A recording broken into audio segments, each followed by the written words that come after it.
the Basement of Death Studios, remote across southeastern Wisconsin. It is Playin and Slayin, episode 72. Welcome to the show here with Troy and Josh on this lovely weeknight in the middle of summer. How you guys doing? Good, you? Doing good. Good, yeah. All right. Very, very alive and animated today. We have a pretty exciting show, though. After years of me bothering Troy to connect with this gentleman that joins us this evening for a wonderful interview, we have Carl Tuttle, the head independent character of the Independent Characters podcast, 40K universe, I guess, theme podcast. I'm sure most of you have heard of it. If not, theindependentcharacters.com. Everywhere podcasts can be found. It's actually one of the gaming podcasts that got me early on interested in recording. So it was I didn't tell this to Carl when we talked to him, but it's one of those I started listening to that and then was like, this is kind of fun. This would be something cool to do with my friends. So we have a really great discussion with Carl, talk about his gaming origin story, and then kind of pepper him with gaming related and hobby adjacent questions like we have done with other guests before in the past. So that's most of the show tonight. And then, of course, we're going to take a little bit of time here and now to talk about what we've been up to, gaming, playing, hobby, and so on and so forth. So I guess, guys, this is, where we start talking about the really important thing, which is when you're playing and slaying, it's important to stay hydrated. What are we drinking tonight? Anything other than liquid death, Josh? I'm liquid deathing today. All right. Just the delicious water. I got one of those as a backup today. Nice. How much are you guys paying for your canned water? I don't know. Amazon just brings it and drops it on my door. Like, I drink too much water, I think, to sustain drinking canned water. Well, little secret, I don't drink liquid death anytime other than like the podcast. So okay, it's not your standard water consumption. No, you just want to feel cool with a can. Nope. I'm just here for show. Gotcha. So Troy, you said that's your backup. What is your primary? Let's see. When we can I show the curtain? When we were talking with Carl, I was doing Topo Chico that you brought over, spirits, but that's not it. That's not what I'm drinking. That was the pregame. I'm drinking, and look at this. This is I got this off of some street corner. Some guy just scribbled on the thing. This is Dead Bird Brewing in Milwaukee. They're just north of downtown. Kind of, I guess they are downtown, but they're kind of over by Fiserv Forum up there. They are a vegan brewery. The beer, well, I guess the beer is always vegan. Most beer is, unless it's a milk stout or something like that. It's got some kind of lactose in it, which happens. But most beer is vegan. But all their food. They have some really good food. There. And this is, so I think it's Zuschlagen, which is a light Vienna, just a really nice light beer there that I picked. I went there and visited, and then they had a whole case of take and go, so I wanted to support them. I've also had their Cripe Sake, which is like a amber, which is really good too. So Cripes. So we'll have to we'll have to do a BoD happy hour there at some point, or at least me and you, Ty. I'll have to drag you out of downtown there, because it's pretty cool. But they're only open like Thursday and Friday, and I'm not usually downtown Thursday or Friday, but we'll see. Yeah, usually I'm down there Thursdays, but that's changing soon. So, all right. And what about you? Yeah, I am drinking a Milwaukee beer from Third Space. They're pills. I had a couple of these left in the fridge after 4th of July and boiling some beer and whatnot. So it's just a German style Pilsner, real light, real easy to drink, but crisp and tasty.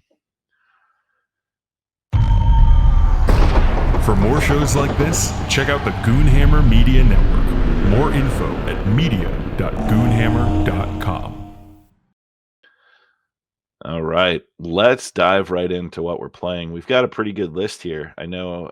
Do you guys want to start with your BryceCon kind of summary? So, a handful of weeks ago, I had family in town, so wasn't able to join. But Troy and Josh headed up to Appleton, Wisconsin, as Bryce was at home for a weekend alone. I think it might have been his now wife, as we're recording here Yeah. on Bryce's wedding day. So, congrats to Bryce and Anna. But Bryce was home while Anna was on, I think, a weekend away for bachelorette party or something festivities. So you guys got to head up there and game with Bryce, which I am very sad I missed.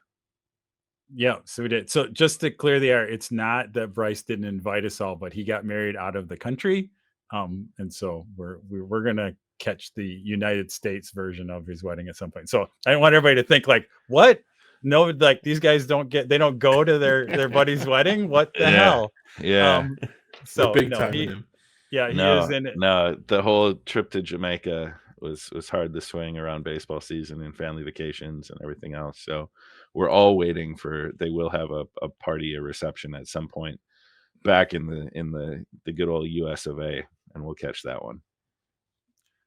So BryceCon, we got there in the sweltering Appleton weather, and we found out that Bryce doesn't have central air too, which was I'm sure will be corrected at some point for BryceCon 2, or we'll have it in winter, something else like that.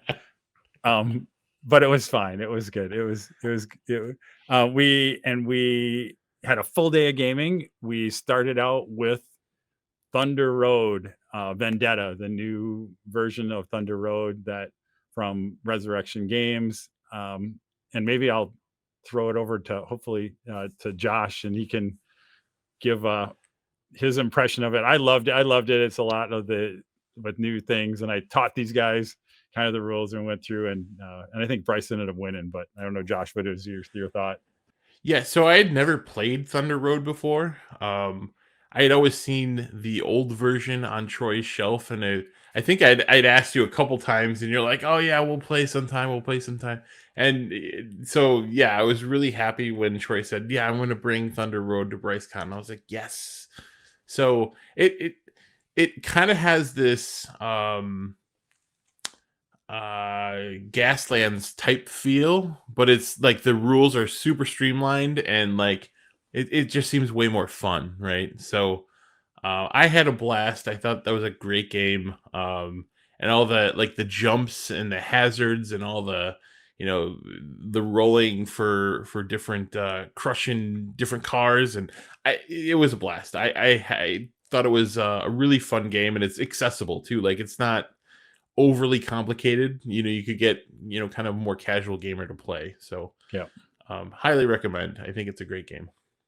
Yeah, it's fun. Again, it's not super kind. We didn't add in. I have not. There's a few more. You can add a few more rules to it. There's some expansions and things in there. You can add a little more depth. But it's a fairly straightforward game, right? It's like get to the end of the race, blow each other up on the way. That's literally what it is. Death Race 2000 or whatever kind of thing. And the game is over. I mean, I think 45 minutes maybe. If you kind of all know how to play, it probably took us about an hour once with teaching and everything else like that. But that's about it, because that game could overstay its welcome a little bit because there isn't as much to it. But again, once people get eliminated, start to lose cars, there's some good mechanics for catch up. Kind of when you have 3 cars basically, and when your cars get destroyed, you do get some extra actions with your other cars, so you're always still involved, which is really nice. That's a new mechanic that they added that wasn't in the original game.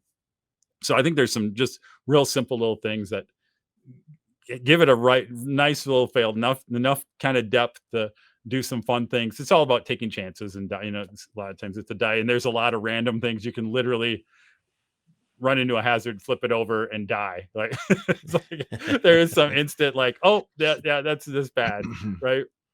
But it's usually again one of your 3 cars, and then so it's not the end, but it's kind of fun stuff like that where you can just have totally random things. And again, and when you crash into each other's cars on the track, again, all die rolls completely random about whether you're going to go forward, back, whether it's your car or the car you hit. There's some again, bigger cars have slightly different odds. You have a little bit, there's a little bit of where you can play some of the odds, but in general, it's a lot of chaos, a lot of things. And then there's usually some fun things where you get chain reactions, like if cars are all together and you run into this car and he gets pushed over and he either hits another car and that causes another chain reaction, or you hit a hazard and so sometimes it's kind of fun where you just have boom, boom, boom, and things will be completely different than they were at the beginning, just because one car kind of either shot another one or they ran into a mine or something like that. So yeah, a lot of fun with Thunder Road. Hopefully I think it's got a nice kind of mid-range, like that Undertale, kind of a filler game, but I think it'll hit the table fairly often. So yeah, and totally agree. And I did play we had Sydney and John over here the other night, and we played it a couple of times too, just to so John could get a chance with it. So awesome. Yeah, then we played Marvel Champions. I think we battled Mysterio. Is that right? Yeah. And he ends up. We've talked about Marvel Champions a bunch, but he ends up like dumping cards into your deck, and so basically some of your card draws are like garbage for you, and it was a totally different mechanic that we hadn't played against before. So I think we totally failed the first round, and then attempted a second. And did we win the second one? I don't remember. I was trying to remember. I don't know if we did or not. And did we do what was one where we won right away? Wasn't there one where we won like super fast? Yeah, did we play him twice? Yeah, we ran it back because the first one we won super quick, and I think we did something wrong, or I forget exactly what it was. Okay. But we ran it back and it was like, whoa, this is way hard, and got totally crushed. Oh. That's what it was. Yeah, I don't think we didn't do the event card right or something, because it was a little confusing of how we did it. So on that, but you guys but that was fun. You guys did say in the BryceCon thread, beat Mysterio twice. Okay, so then we did. Oh, so yeah, we must have beat him the second time. Then we did pull it out. It was a lot of touch and go. That second time. I went back to the game film and I found the picture of you guys playing Marvel Champions with Bryce adding "We beat Mysterio twice," all caps. Nice. Okay, good. So then we played Dungeon Roll, another classic, where you roll dice. It basically you're trying to beat all sorts of different Denzians in the dungeon, right? So slimes and skeletons and what else is the monsters? I forget. Goblins, skeletons. The dragons are special. Yep, the dragons, and then you have the treasure. Oh, and the scroll, right? Scroll, yeah. So yeah, those are the ones. Yeah, if you roll 3 dragons, you have to fight the dragon. And each of the other characters, so like a fighter can beat a goblin, and a cleric can beat a skelly, and the kind of on and on as it goes. And you need one of each, or like one of 3 different ones. Is it 3 or 4? I forget. Yeah, 3. 3. Yep. 3 different types to beat a dragon. If you get all 3 dragons. Just a silly fun game, kind of a filler game, but it's also like I don't know. There's like the push your luck mechanic that just makes it a little fun, right? To try to get in there, get all the treasure, try to get out. But yeah, I don't know. I always have a blast when we play that because it's just stupid fun, right? Yeah, so. And it was a good, and we did while we were eating dinner. It was a good like dinner game. And then I didn't realize Bryce had never played it. Like it's been again my box is literally beat up because I probably had that thing for 8 or 10 years now. It was an old. Mike, one of my coworkers, is one who introduced me to it way back in the day. And so yeah, it was just a fun one to throw around. And then again, just the dice comes in a little tiny box like this. That you can carry around, and it was a good dinner game. And then we finished up the evening we pulled out a classic, Lords of Waterdeep, which I think we've talked about many times on here, but it is a favorite to get out. And we had a really fun game. Again, because with the expansion that I have in there, there's so many different buildings and quests that each game really feels a lot different. This one really felt different than a lot we've played in the past. I think we just had different buildings and things come up. And it can't. I can't remember. I think I was leading along. It's that classic where it looked like I was way ahead for most of the game, and then slowly you got. And I knew I was in trouble because you guys kind of were starting to catch up by the end, and you were pretty close. And I'm like, oh, the bonuses are just gonna like get us. And I think that Bryce came out of nowhere. He was literally last, and we're like, we were counting him out because it was really Josh and I kind of poking each other to try and make sure that we were maximizing against each other and not against Bryce, because we're like, he's out of it. And he ended up like squeaking you by a point, maybe, or 2 points, I think, or something like that, which is pretty cool. Yeah, it was very close at the end. But yeah, very fun game. And we kind of did the take out the big quest points. Because that always ends up swaying it quite a bit for people that nail those. So that's our one little house rule tweak that we do for Lords of Waterdeep. So yeah, it looks like Bryce won Dungeon Roll and Lords of Waterdeep. Yeah, that sounds right. Yeah, we let him win. It was his house and his con. Yeah. So right. Yeah, field conditions played to his style of game. Yeah. Yeah, because we were all sweating. All right, that was BryceCon 23.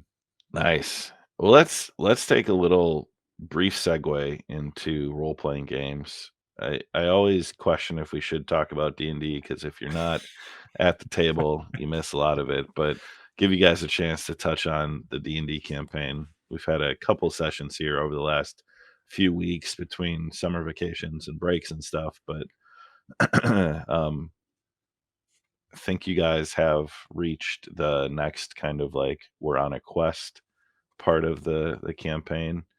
But anything you want to share, any moments you've enjoyed, and then we'll quickly take the next exit off of talking about our campaign. Yeah, so one scene that I really thought was a lot of fun was the airship. So we and I forget the captain's name, so forgive me. I'm not good with details, but we're flying. It's Johan. Johan, that's right. Yeah, he won't be offended. But yeah, so we're on this airship. We're heading to our destination, and out comes these what were they, drakes, or what? I forget what they were. Gloomstalkers. They're like shadow wyverns, kind of. Yeah. And just battling them on the airship as they're swooping underneath the airship, and we're having to figure out how to attack them, and they're trying to attack us. And I don't know. It was just a fun. You don't really have mid-air combat very often, or like even on a ship combat. It doesn't happen that often in sessions. So I thought that was really neat, and kudos to you, Ty. That was a good battle. I really enjoyed that. Yeah, I'll double down on that one. The airship was a cool. Again, you don't get very often that you're on there, and then I thought that battle was extremely cinematic. It was just like some cool. It just lent itself to us trying to do stupid things, but not. Which is good is like we're high enough level that we all kind of like could do stupid things, knowing we probably had a way out if we really needed to. It wasn't going to be too bad, but it was fun. Again, it was creative because it wasn't, anytime you're not just like roll a die and stab the monster, right? Where you can like, oh, I want to go try and find a rope, or I need to do it right. That where you're adding a little bit more to combat always is kind of fun. Yeah, I forget what I read. I was looking for like scenario ideas for something, and not for that game specifically, but I read a passage and I don't remember who wrote it. It might have been like James Hake or Intricasto or one of those guys, but it was like change the environment.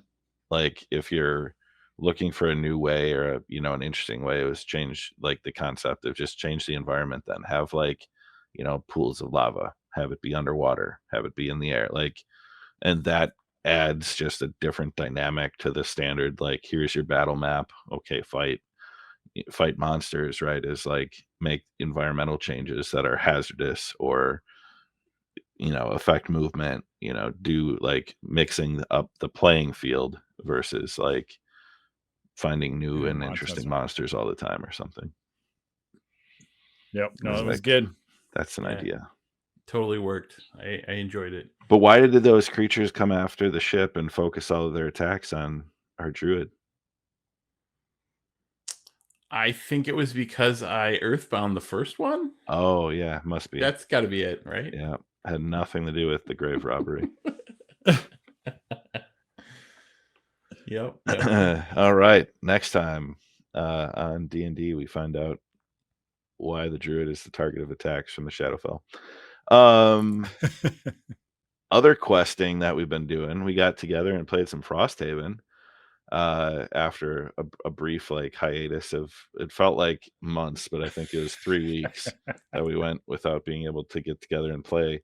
Got together with John and did the that was like the 5-episode one where you're at the mansion, the manor, kind of going through, and it got down to like we were kind of pushing our luck, and I think 2 of the 4 were tapped out, and it came down to like the final activation or 2 for me and somebody else where we were able to like deal the death blow to the final enemy. And that's like the closest we've been to losing versus winning a scenario. No, that was a good one. Yeah, and we had some things fall our way because that's a tough one to get. I think it's 5 things. You can quit after each one. It's interesting to see that it is hard to get to that last one. And we were kind of tuned. We knew it was up there. Like I knew I had tuned my character to try to play long play, like not a lot of burn cards and not like try and make sure we got, and we, like I said, I think I made it to almost the end, but I wasn't, only like 2 or 1 of us. You might've been the last one standing even. I think John might've tapped out just before you on that last one. It was literally like, all right, Ty, you got like 1 more turn. If you can do it, we're good. And we are in winter now. I think we are now. We moved to winter. Yeah, so we'll see what winter is about. And we're finally to the frost part of Frosthaven. So Yep. And then let's see. When you guys went to BryceCon, so my dad was in town. Didn't do a ton of gaming, but one night we did with my dad and my brother, and then my brother's girlfriend Jenna.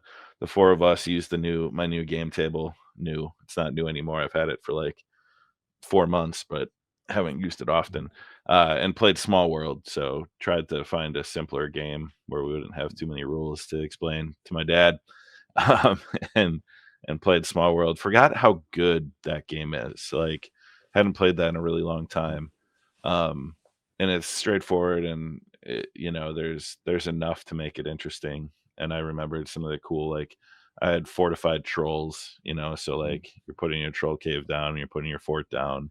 My brother had like heroic halflings and just some of the fun combinations that I'd totally forgotten about from Small World.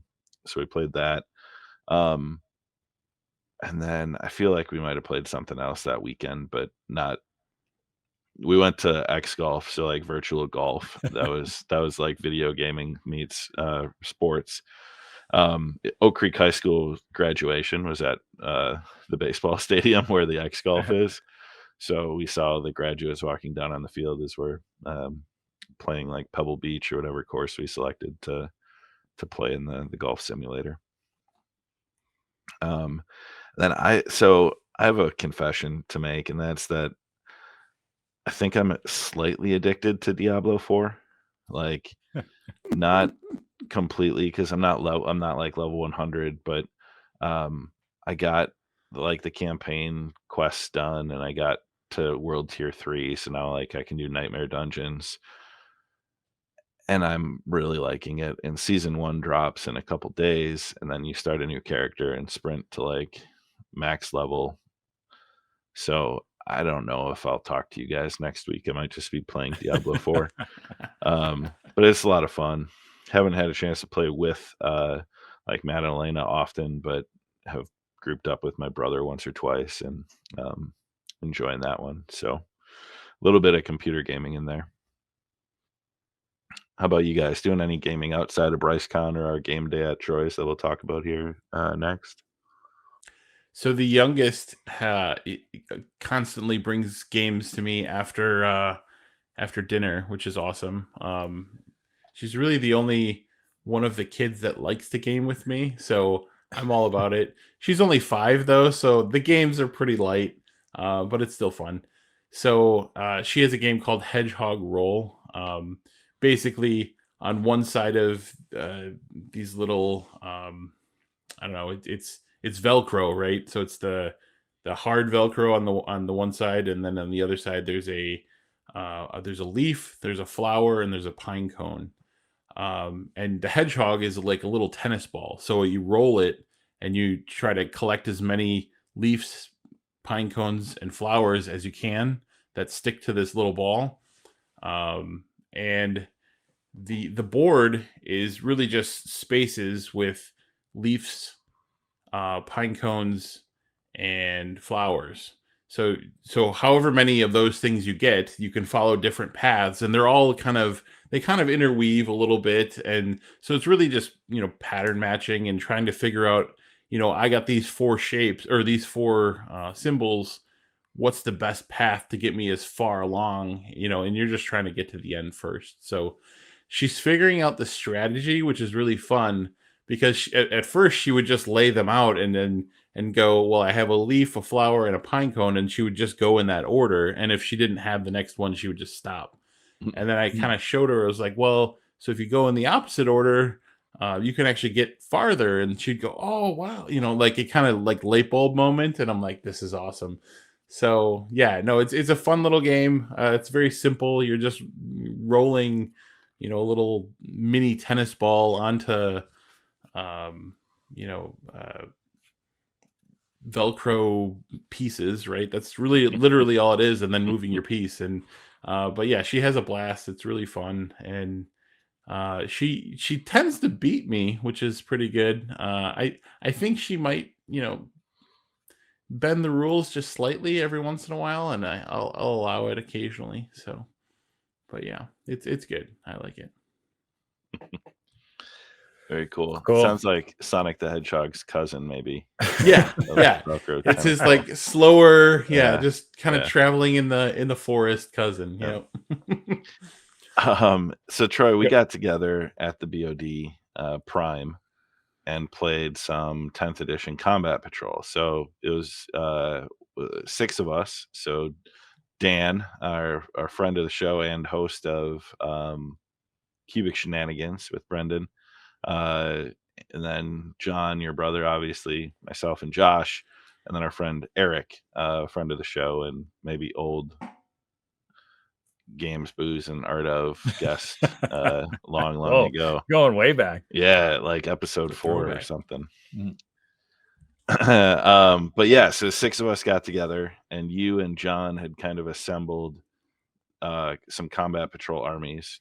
We talked a little bit about this with Carl, but do we want to each kind of just share like initial 10th edition thoughts, or what about the game, or do we just want to kind of save that for another day and time? I mean, we each played, I think, a game or 2.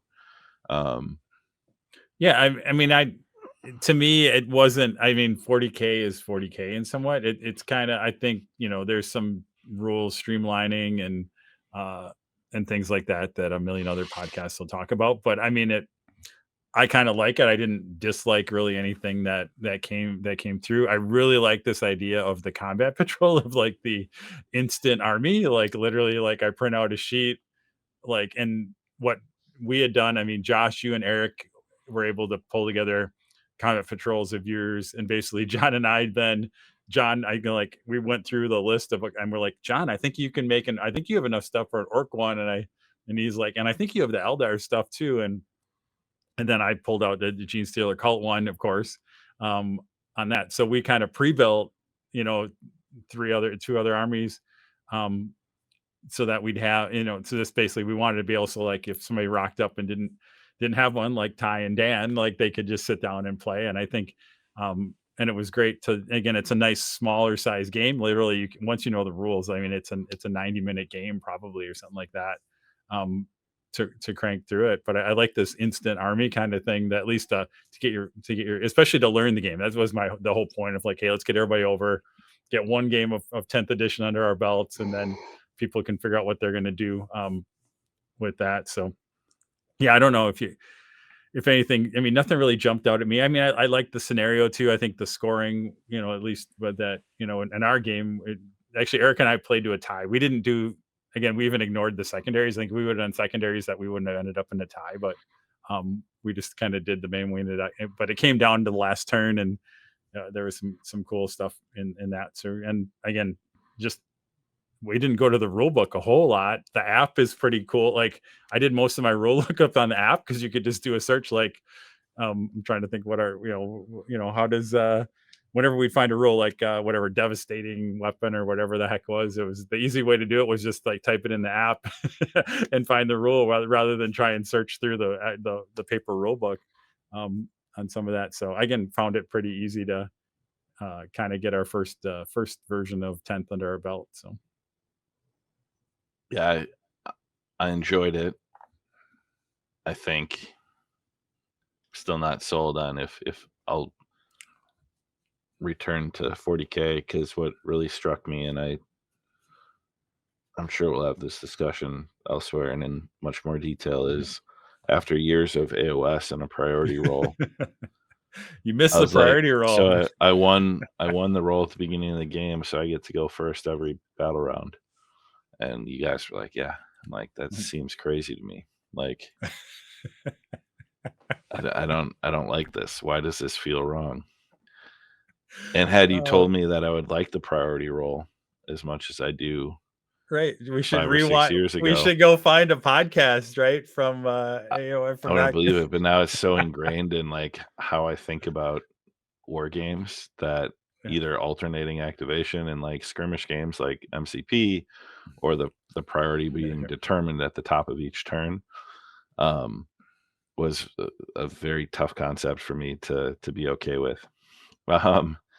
But otherwise, I think what's interesting is the scoring was a little bit different than I was used to. The like 5 points for an objective and how objectives gets placed, but like the missions remind me a lot more of like what you see out of the general's handbook, and like just the way that they're a little more complicated and changing objectives. And I think they've done a good job of bringing that forward in 40K as well, so that it's not the stagnant 5 battle plans.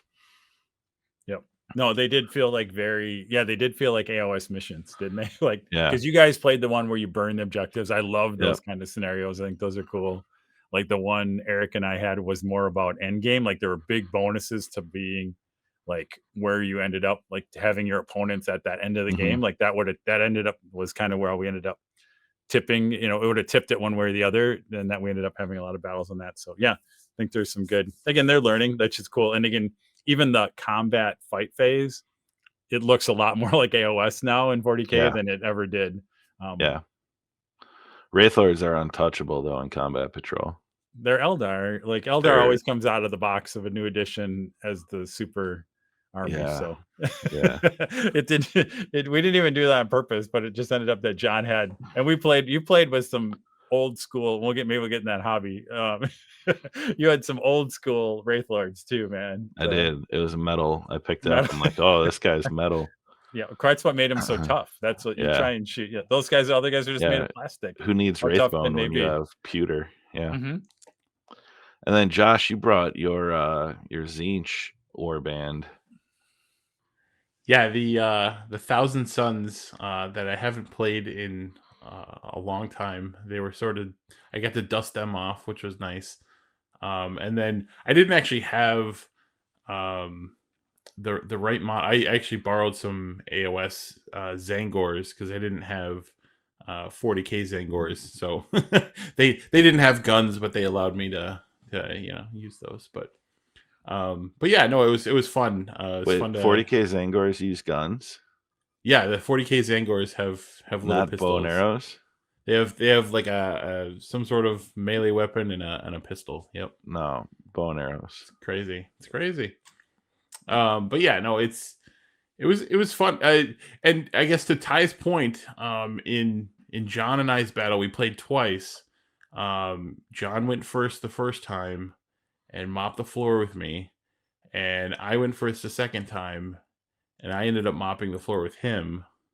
And it was a little bit like whoever went, and maybe that was just because we played the same scenario twice. Nice. So maybe that was scenario driven. Maybe it was the layout of the terrain. I don't know, but it was, yeah, definitely whoever went first had the advantage in our game. So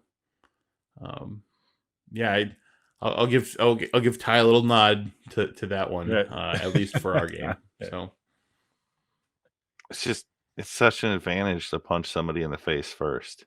Yep. Like every time.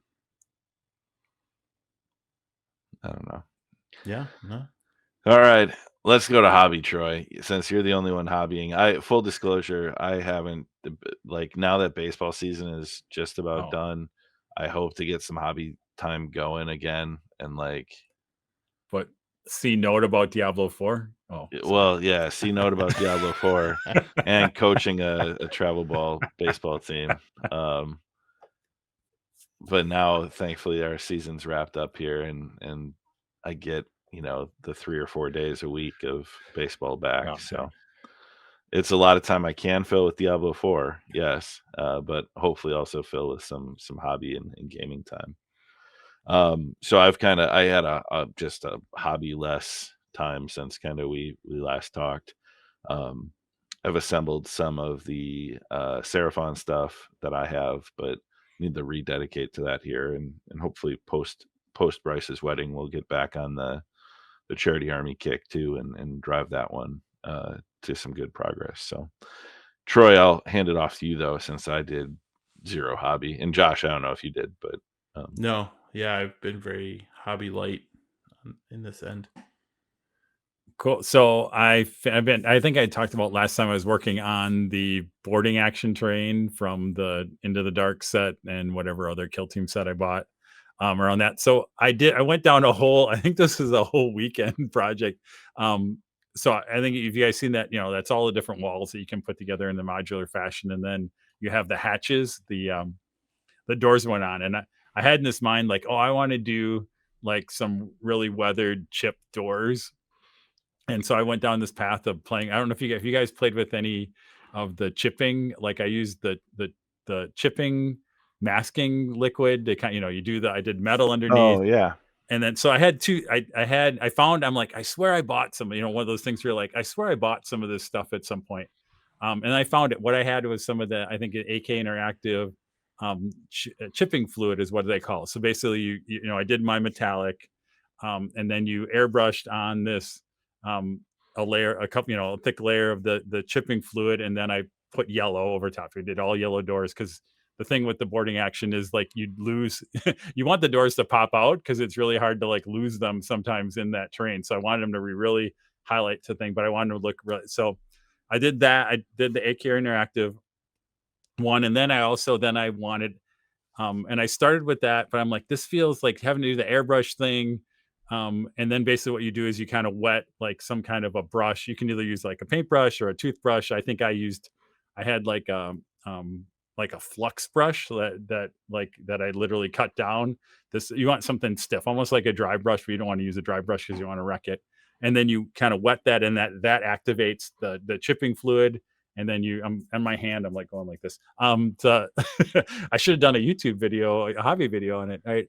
And then you can just kind of scratch it off, and it worked pretty good. But I feel like, oh man, this is a lot of work, right? Especially when you're doing terrain where you have like 400 doors to do around that. And then so I'm like, well, this Vallejo. Then there's a Vallejo masking liquid, which is more of like similar concept, but it's more of like you don't airbrush it on, you just kind of like I use a sponge, right? So I had the metallic, then I took a sponge it's more of like a gel, and you kind of put that on the thing in the areas that you want to. It's more like you do with chipping, like paint. We set that on, then spray paint it yellow, and then the idea is then you can kind of using some kind of a like an eraser or something tough like that, you can then rub off that gel, because it turns into almost like a liquid, like a liquid rubber kind of thing. and then rub it off and do that. I thought that, okay, that sounds a lot easier, right? I guess to you guys, does that sound that sounds easier, right? I just dab it on, I paint it, and then I just got to get it to kind of rub off, and it should come off. What ended up is it worked okay.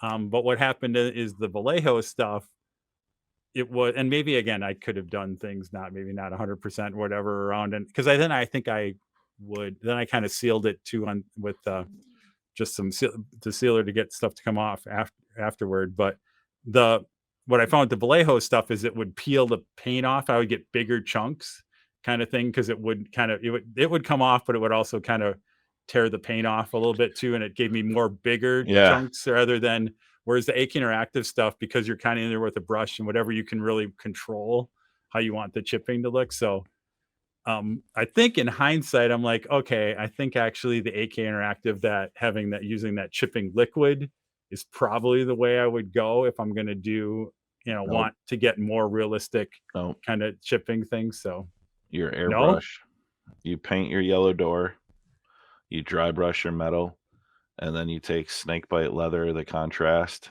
and you just spray your ink in the corners, and on top you do all weathering. The Caleb Weissenbeck use contrast paints over whatever you have dry brushed to dirty up your metals. And if you're painting your yellow, then where the metal dry brush is, it looks like the paint's been scraped away. You focus, you shoot your inks around there, and you just call it a day. You don't use any. And you don't have to. That would be the easy thing. Yeah, that would be the easy way to do it. So base color, dry brush metal, and then weather. And then weather. I haven't done his weathering. I've used that technique to do when we did the armature, the little Titans, any of the metal on there. I think Caleb, it was kind of like very similar, I think, technique where we did kind of dry whatever metallic dry brush, and then took the chestnut ink to really kind of make it look kind of weathered on some of that stuff too. So we'll see. Again, I was trying this technique, and then what I want to do is I'm going to probably hit it with and I think I did a couple of things. I'm going to hit it with like an oil wash too, because I think that's going to give me. Do you have one door you can give me, and I can try the method on? And well, I don't know if I think they're all painted. I might have actually got through all of them. I don't know that I have any left that aren't painted anymore. Although I might have another. Because then the other thing that's cool too to come back with in corners, and what I love from the GW product line is the Ryza Rust, the Typhus Corrosion, and you just do that in some spots. Like, we're limited, you don't do a ton of it, but I love that stuff. Like, using that in metal terrain is always super fun. Yeah, so it's good. Again, I just wanted, and part of me was like, oh, I'm just gonna do this because I have never really used the chipping stuff, and I'm like, and I wanted to see, like, was this going to be a fairly easy way to do it? I think what I learned is like, it's not super straightforward, and the way that's and even again, I don't know. I think if I would do it, I like the chipping fluid better than I did the Vallejo kind of chipping mask is what they call it, or whatever, just because that was really hard to take. It was harder to take off than I thought it was going to be. And when you take that off, it also, it never kind of came off clean. It always ripped off more of the paint along with it. So you kind of got, the chunks don't look, they look fine, but they don't, the ones when you compare it to the ones I did with the chipping fluid, the chipping fluid looks a lot more, I'll say, realistic, right? And some of that stuff. So that was that weekend. And then this last week, we talked a little bit about Combat Patrol. Like I said, John pulled armies out of his basement, and with I don't know how many layers of dust on them. But he had this orc patrol, and a lot of these were, again, he pulled out a lot of metal. Like these are like second, third edition models that we had for some of the Eldar and the orc armies, and a lot of them weren't painted. Like, so I kind of focused on, I wanted to get the orc one because, like, oh, this is going to be kind of fun. And again, as I talked a little bit with Carl, you'll hear with Carl later. I thought that it was like, this is a perfect speed paint project because I literally need to speed paint this. I need to get this army done in a couple of days. And so I kind of went through that and just got to play with a lot of the different speed paints. And what I did run into is I don't have the 2.0 speed paints except for the metallics. I did pick up the 2.0 speed paints. for metallics, but I have a lot of 1.0 speed paints that I was using. Mm. And I had never previously, and I think I'd usually use it for board game things and like that. I had never run into the reactivation problem with that when I was doing. This is the first time I did, and I think it's because I was going so fast. Because and there were times when I didn't want, I wanted to go over different things, or where I ran into problems because I was being kind of sloppy. I actually had more problems with reactivation on my palette, which was just where I would like, oh, I'm put that same color on there, and because I would walk away, or I'm like, hey, done it the day before, and I'm coming back to do it, and I'm not thinking that, oh, you know what, it's going to reactivate the paint underneath that same color, but underneath, and so all of a sudden I'd be like you just get like a big glob of paint that's coming out because it starts to pick up the bottom. And again, you didn't think about it, right? Because no other paint is like that. Like normally and I used to use a plexiglass palette for any contrast paints or speed paints when I'm working on that. So that was interesting there. And so I ran into more problem there than really on the model. It wasn't too bad on the models and that. So it was interesting to kind of go through that. And then I did super speed paint on the Eldar that literally they were just to get color on them because I was running out of time. So they weren't great detail, but I did enjoy the speed paints. All worked really good for just in terms of getting coverage, getting some good initial highlights on something out there too. So did a lot of that. And then we've been, John and I have been working on assembling a lot of the Leviathan box. So I have a lot of the Terminators out there. John's worked on. I did some of the new Gaunts. They're not Termagant. Well, I guess there's some Termagants in there, but like the Neuro Gaunts and some other things. And then John also built a few of the big Tyranids in there, and they're pretty ridiculous, especially the Hunter Screamer Killer. That model is ridiculous. It's like a mini Titan. It basically would stand next to an Armiger probably, and look pretty good. So I think that's it. I don't think I've done, but so yeah, I'm trying to make up for it because I hadn't done a lot of hobby, but I've been last couple of weeks been trying to spend a lot of time down here. So. And Josh, any 3D printing? Because that is hobby. So I guess there is one hobby. Two hobbies. My dad, on his deck, he's been having a lot of issues with birds landing on his railings and just pooping all over. And so his deck railings and his deck are just covered in bird poop. And he was like, hey, do you have any ideas of how to get rid of birds? And I was like, well, he actually came up with the idea. He's like, I want to run like a string, like a thin, kind of like a fish line, right? Just like maybe 2-3 inches above the railing, so he can still use the railing, but like it would deter the birds. And I was like, well, I could probably 3D print something that would hang onto the railing and like hold, just a little eyelet, Mm-hmm. And so I printed a prototype, or like 2 prototypes, and I was like, hey, try these out, see if it works. And he was skeptical at first, and he put them up and he put some fish line on it, and he goes, I didn't think this was going to work, but it totally holds on to the rail. And I'm like, well, yeah, it's what it's designed for. So yeah, I made some, I printed like, I don't know, 15 or 20 of them for him. And he's like, I just actually talked to him today, and he said, he's like, I haven't had any bird problems. These things are great. You should market these. So I don't know. I thought that was kind of funny. Just and they're nothing special, right? I just kind of whipped them up in Tinkercad and printed them off for him, and he's loving them. So it's great. It's fun. That's awesome. Yeah. And then my daughter wants LED lights in, like, with her name. So we're actually kind of doing like a mother or a father-daughter project where I'm going to 3D print the light shells, and we're gonna get some a soldering gun and some wire and some LEDs and do the whole thing. So maybe I'll take some pictures as we do it in the next month or so, and we'll we'll kind of get that going. But yeah, I found kind of a rough plan online, and we're gonna modify it a little bit. But yeah, she wants to be able to like control the lights and stuff, and so I found some little Arduino board that kind of will do that. Nice. So yeah, it should be fun. Should be a fun like DIY project that she can kind of get into. So yeah, Neat. Cool. Your printer going brr at all, Troy? No, I keep thinking about it, but I have not been printing. What did I? Yeah, I have not. Although I had a big conversation with a guy at work that started to get me motivated because he was printing some stuff and he asked me some opinions, and so we ended up having a whole lunch hour conversation, which got me more motivated again. So. You might be shocked that I brought up 3D printing for each of you, but I wanted to create a inclusive environment for all kinds of hobby.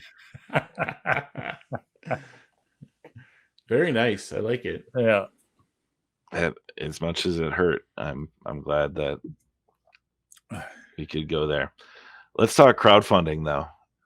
What's more fun than throwing money to the wind and getting things that show up in your email at your doorstep? Before you go, Troy, I did get here in the last couple weeks, Monty Cook Games sent out the Old Gods of Appalachia early kind of PDF download links. So Old Gods of Appalachia is a podcast that tells stories of an alternate early 1900s, old gods, dark gods, Cthulhu-esque gods in the hollers of Appalachia. And I haven't had much chance to look through it, but like it's pretty good. It's the cipher system with the world setting, and there's some like stuff from the podcast, the narrative, and like what they talk about. So it's a cool looking book. I once again don't know if I'll ever get a chance to actually play it, but I have wanted to dabble in the cipher system, and I know Dr. Gabe really likes cipher. He signed up for a bunch of games at Gen Con in that system as well. So not Old Gods of Appalachia games, but cipher. So that got filled. I don't know when the book will get delivered, but it looks like, as I'm scrolling through it too, just to refresh my memory, it looks pretty close to like they could print and send this out, and I'd be happy if I got this as a hardcover book at my doorstep. So, but it has like a map pack, it has a player's guide, it has the rule book, and then fillable character sheets, and then some other it was like 7 or 8 download links that when I go to the store I got. So cool. What else are you backing, Troy? So I don't know. I probably backed something, but I got something really cool fulfilled lately, so I'm grabbing it over here. So I almost forgot I had done this. The Tremendous Tomb of Epic Dungeons is this. Of course, it's a Dave Taylor book, one of these hobby books that Dave puts out. And I think I saw the idea. I saw Dave Taylor, and I said, sure, right, put it on there. Not even because like who wouldn't like a book filled with really cool and it's basically just really cool. I don't know if I can do it. We'll get some cool things. Like it's just like he just has a bunch of kind of people that you'll know and kind of around that have done some really cool boards and terrain pieces that mostly dungeons and adventures.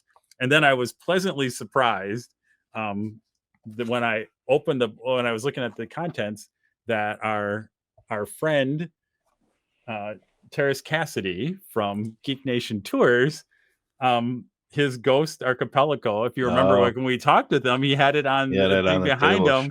Behind it, it's in here, and also I'd like when I went through, I'm like, wait, what is this? And then I saw Terrace's name, and then I pulled up the pictures and like, wait, I remember that kind of thing. So really cool, of his layout. Putting in, there's I don't know, probably another 12.5 or so of other layouts in here. Just a really cool coffee, kind of a coffee table book, kind of a cool thing.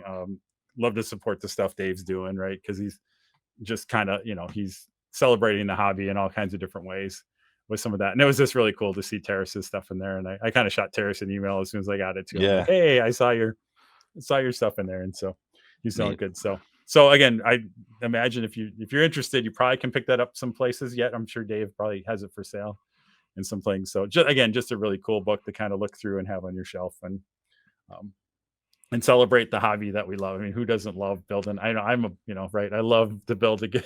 I have these dreams, like, but where are you going to put it? Right. It's like, Yeah. it'd be great to have a couple big things. I mean, we still talk about the Brian Nero boards that I have kind of over against the wall, and Yep. being able to pull those out every once in a while. So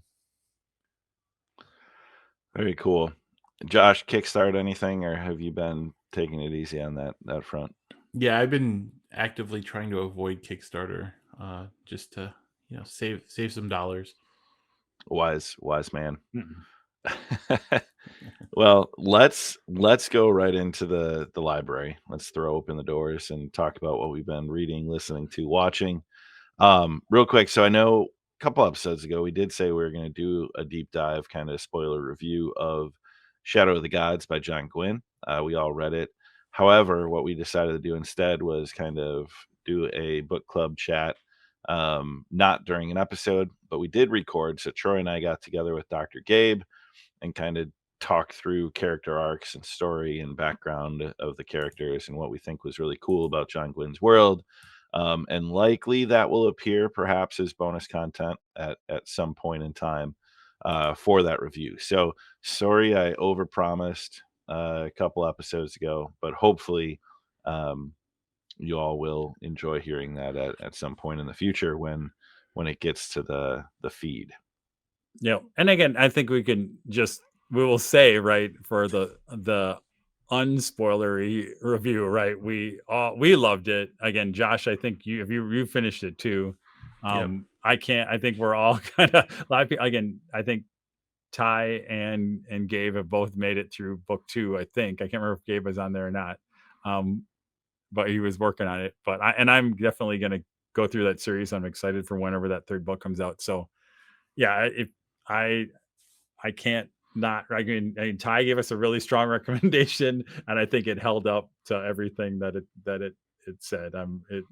Just the characters are great, the arcs are great, the world building is amazing. Like, it really, from opening the page, you feel like there's a big world on here. And even, I guess, as I get through book 1, you're still like kind of like, well, I think I understand things, but he is very much a show not tell kind of person, where you're just living the world through the characters and you're discovering it as they discover it. And it's not him doing some big kind of exposition or anything else like that. Really love that, and love the characters. So I think that's our that's our unspoiler at all review. Is like, we can't recommend it strongly enough. I think is that even if you're not, I mean, again, when I think I talked about it when I got pulled in, I'm like, I started reading, I'm like, oh, it's kind of a Viking book, and I know Ty likes Vikings, maybe that's what it's about, but it's much more than that. And it's, to say it's a Viking book is really underselling it. It's much more than that. It's just a really good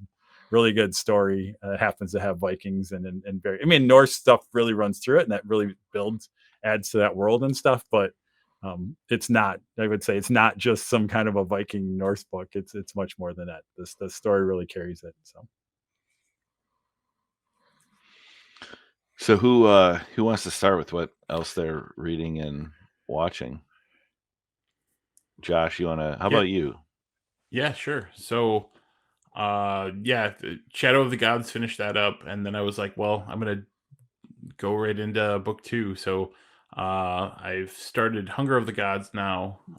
So that is clearly next on my list, because I was like, well, I mean, you have to, right? So that's in my Audible right now. And for watching, I've been watching a bunch of stuff, but the 2 that kind of stand out to me, The Bear, the new season of The Bear. Yeah, yes, chef. Just, it's such a good show. I really enjoy it. And I've always been a Black Mirror fan, and the new season of Black Mirror is out, and that was also really good. So I've heard the new season's good. Really quick. I've heard the new season's good. Black Mirror lost me. I did not like at all season 2, 3. I thought 1 was great. 2 started like a downhill. I hit 3 and I was like, I can't watch this anymore. So I didn't watch 3, 4. And is this 5 or is this 6? I think it's 6. Yeah, 3, 4, and 5. I was like, no. So maybe I'll come back to it in 6 and give it a shot because I'm hearing good things from many people. Yeah. But the middle seasons were like, yeah, I'll disagree with you, but I get it. They have a lot of big names in this season. A lot of really great actors and actresses. So, yeah, I would give it a watch if you like that type of show. So, all right. The Bear, I've watched the first 2 episodes of season 1. oh, so good. I just Such a good show. It's something about Hulu that I'd never come back to because I'm always like, I don't. Okay, so streaming services, right? Like Netflix, super intuitive and easy to use. Prime, super intuitive and easy to use. Max, Disney Plus, everything. Hulu just feels clunky to me, and so like it's probably like 5th or 6th on my list of like what if I want to watch something I go to, and I Sure. have too many streaming services now, so like Yeah. like I just don't. If I'll watch something on Hulu and it's only on Hulu, I often won't come back to it for a very long time, and then I'll Sure. watch a couple episodes and then I'll not think to go back to Hulu to watch it. I don't know. It's weird, but I get that. Yeah, I just Yeah, don't. I don't have I don't have a whatever ad-free version of Hulu, so it's annoying. So I have to really want to like. So Wrexham I really liked, so I didn't mind that, but it's really hard to get into another show. I'm like, I need to figure out a way to get this ad-free and not whatever. So we'll talk later, Troy. So Troy, what have you been watching other than Welcome to Wrexham? Sure. So I'll do it a little back. I'll hit my watching first. So I've been working through Marvel Disney Plus Secret Invasion. I'm still not. I'm enjoying it. I'm still not. I mean, not. It's pretty dark in a lot of ways. I mean, there's been some deaths in there, and does it feel necessary? Because largely what I've heard is it's unnecessary. It doesn't really like do much. I mean, it feels like it's the Nick Fury arc. Like, hey, we're just trying to tell the Nick Fury story. Like, what did because what happened to him after the blip and things like. So it really just feels like it's a very Nick Fury centric story. I don't know. I was never a big fan of the is it the Krill? Who are I can't remember. Don't even remember who the shapeshifter Skrull guys. Yeah. I don't know. I'm always. I don't know. I feel like there's a lot of it's a weak. You can just basically always say, "Oh, that person's a crawl," right? And that's why everybody's a crawl. That's a good plot out, right? To kind of like, I don't know. I've never been a big fan of it, kind of thing. I mean, it's kind of interesting around some of that. So I don't know. I'm kind of watching it and enjoying it. I mean, I think you got Samuel Jackson and Nick Fury's kind of thing. Mostly just see where it goes, but it's that. I'm kind of the same way with the Mandalorian season. I enjoy the characters. It's kind of cool to see that, but I'm not like super engaged with the story. I think everybody's kind of said this isn't the best season, but it is kind of cool to see the Bo-Katan, in real life kind of thing. So yeah, it's kind of like I'm just milking those and kind of working through them as they come through and does that. So, then on the book side, I just finished the Lion, which is the Black Library book about the return of Lionel Johnson, the Primarch, because I was kind of like, oh, this is kind of cool, and I'd read. I'll look behind me.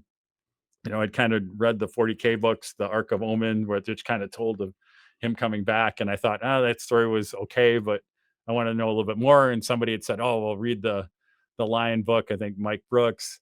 I'm not gonna. I mean, I'm like, I don't know. I'm not. And I think when Dan was over here, we had a good talk. Because he had also read it around that, and I'm just not bought into the new Lionel Johnson. I feel like because he's not the kind of the big what's the word? Can I say asshole on this podcast? I think so. When he was in the heresy version of him, the Lion was just this grumpy whatever super warrior kind of thing, but not a guy you deal with. And now he's kind of come back after we don't know how long he's aged, he's whatever, but now he's kind of this I don't know, light in the darkness, standing for justice, forgiving a lot of the fallen. I don't know. It's like they didn't do. I mean, I think I was telling Dan, like, I needed a 300-page book to give me the character arc of like, how does he go from what he was to what there. I think they kind of did a lot of hand waving, and you're supposed to kind of believe it. I also, again, nothing against Mike Brooks. I just don't know that he's the strongest writer in the world either to kind of do that. The coolest the coolest scene was the very last scene of the book, which might have had some of your friends in it, Ty. So, and anybody who knows that the Blood Angels are the first kind of people to basically run into Lionel Johnson and kind of bring him back into the fold. So it's kind of I go through the whole book called 12 Hours to get to the last scene where Dante kind of shows up. And that to me, that's the one part. That scene just gave me chills, because you're like, oh, this is like it's a 40K moment, right? There's very, kind of like everything before that was kind of like, oh yeah, it's an interesting story. They fought some bad guys. They pulled, all whatever. It takes to make things interesting is a Blood Angel shows up. That's generally like a good rule. Is if you got to make something, I guess I had known it, but I forgot that's actually, and it was cool that's how they kind of did it. So, and then the other recommendation I got over the weekend too was the book Leviathan, which kind of is the book that kind of kicks off this version of 10th edition, and the basically the Leviathan hive fleet, and it coming in from the western side of the galaxy and devastating kind of thing. So I've just kind of started that. That's also, again, not that there's any light 40K books, but this one sounds like it's supposed to be pretty good. And there was because I think you got a lot of Tyranids, a lot of Genestealer cult, a lot of bad things happening, and we'll see how that one goes. But enjoying that one. Again, it's just again, I don't even remember who the author is on that. Oh, I think that's Darian Hinks. I think is the author in that. So enjoying that one right out of the gate a little bit more than I did the Lion for that. Nice. Oh, and then I'll say book TV overlap here. So I started Silo on Apple. Is it Apple TV? Yeah, that's an Apple show. Yep. Yep. And I had read this is Wool. It's basically the Silo series. And I don't want to do too many spoilers, but it's basically I don't know. We don't know a lot. Post-apocalyptic, you could say. Basically, all kind of it's this huge, real, like, I don't even know, like a miles down, basically a big hole like in the ground. Hundreds of levels, and that is stairs, and you can only go. There's not like big elevators or turbo things that you need to go. If you're going down to the bottom of this thing, it can take you a day to work your way down there and things like that. But this whole civilization kind of lives in the thing, and they have a lot of weird rules that have kind of just come through on Legacy. And again, I don't want to go too in it because it's kind of that unfolding, but I'd read the book, the first, I think 2 books. That series goes on. I had not read it because not that they're not good, but it's depressing as hell. But I thought Silo, the TV show, did like you're always saying, are they going to get? And I think they got the feel. At least I'm only a couple episodes in, and I'm like, I really like where it's going, and I feel like they got a really good feel, and it seems like they're staying pretty close to what the book, at least the books that I know, and it'll be interesting to see how that kind of unfolds. So, I'd recommend both. I think the books are really good, but I'm also saying I think the show maybe is a good way to kind of get into that world if you're interested in it at all. So, but yeah, not feel good, not at all. It's but I think they're doing a good job. Like, because that, like I said, it's not that I didn't like the books. It's just I literally didn't want to be depressed. Because there just was not a lot of happiness going on in those books. So. So that's me. How about you, Ty? Yeah, so I can't recall if I talked about the Ferryman. So Justin Cronin, who wrote like the vampire books, The Passage and stuff, wrote the Ferryman, where society is figured out a way, kind of post-apocalyptic, but they're on this island civilization, and they've figured out how to, like, when you get to the end of life, to like recycle, like reiterate somebody through the nursery, which is where they send people, and then you come back as like a teenager to live a new life, so that they kind of like recycle people. I don't want to spoil too much, but I remember I hit a certain point in the book when I was traveling for work where I listened to it on the plane and I fell asleep for like 20 minutes. And then as I started reading it again, I was like, wait, what? And like couldn't figure out where the shift happened because something happens where you learn something about the story and Yeah. the narrative that drastically affects what I would call like the third Yeah. act. And I went back like 10 minutes. I'm like, no, this is just the. Then I went back and I rewound and I listened. I'm like, I can't find, like, I'm missing just a chunk of this book that is going to hopefully explain this drastic shift from where we were to where we are. And then I Right. found it and I was like, oh my God. Like, I missed like probably 4 pages Yeah. that were like, in The Wizard of Oz, Dorothy is in a tornado, and if you miss the fact that she's in the tornado, you miss the fact of why she's in Oz. It Yeah. felt like that. I missed like the tornado moment. Um, and it made the book better. Probably took it from like a 3 to a 4. Because the third act was so good. I don't know if either of you will plan on reading it, but maybe someone will. But I don't want to give a big spoiler, but there's definitely one of those like subversion of Big turns. expectations. Yeah. And then you start thinking back and you're like, oh yeah, okay. He had that plan all along. And then I listened to a quick nonfiction one that just came out recently called The Wager, about a British naval ship back in the early 1700s that was shipwrecked. And the survivors, there was kind of two different factions on Wager Island, where they kind of the west coast of South America, um, where they kind of survived for weeks and weeks and weeks, and then one group made a boat and got back to England somehow, kind of shared the story of what happened, but they had not brought the captain with them. And then the captain and his group of a handful of men made it back like a year later. And then there was like his account of what happened and mutiny and like accusations and a court martial. And this is all real events. It was reconstructed from like captain's logs and journals and like records from the early 1700s. It was incredible. Like it was like a 9 or 10 hour like listen, but just the account of like the shipwrecks and the way it was narrated was awesome. So that was The Wager, which was a really good book. Now I'm listening to Scythe by Neil Shusterman. Society has figured out how to stop natural death.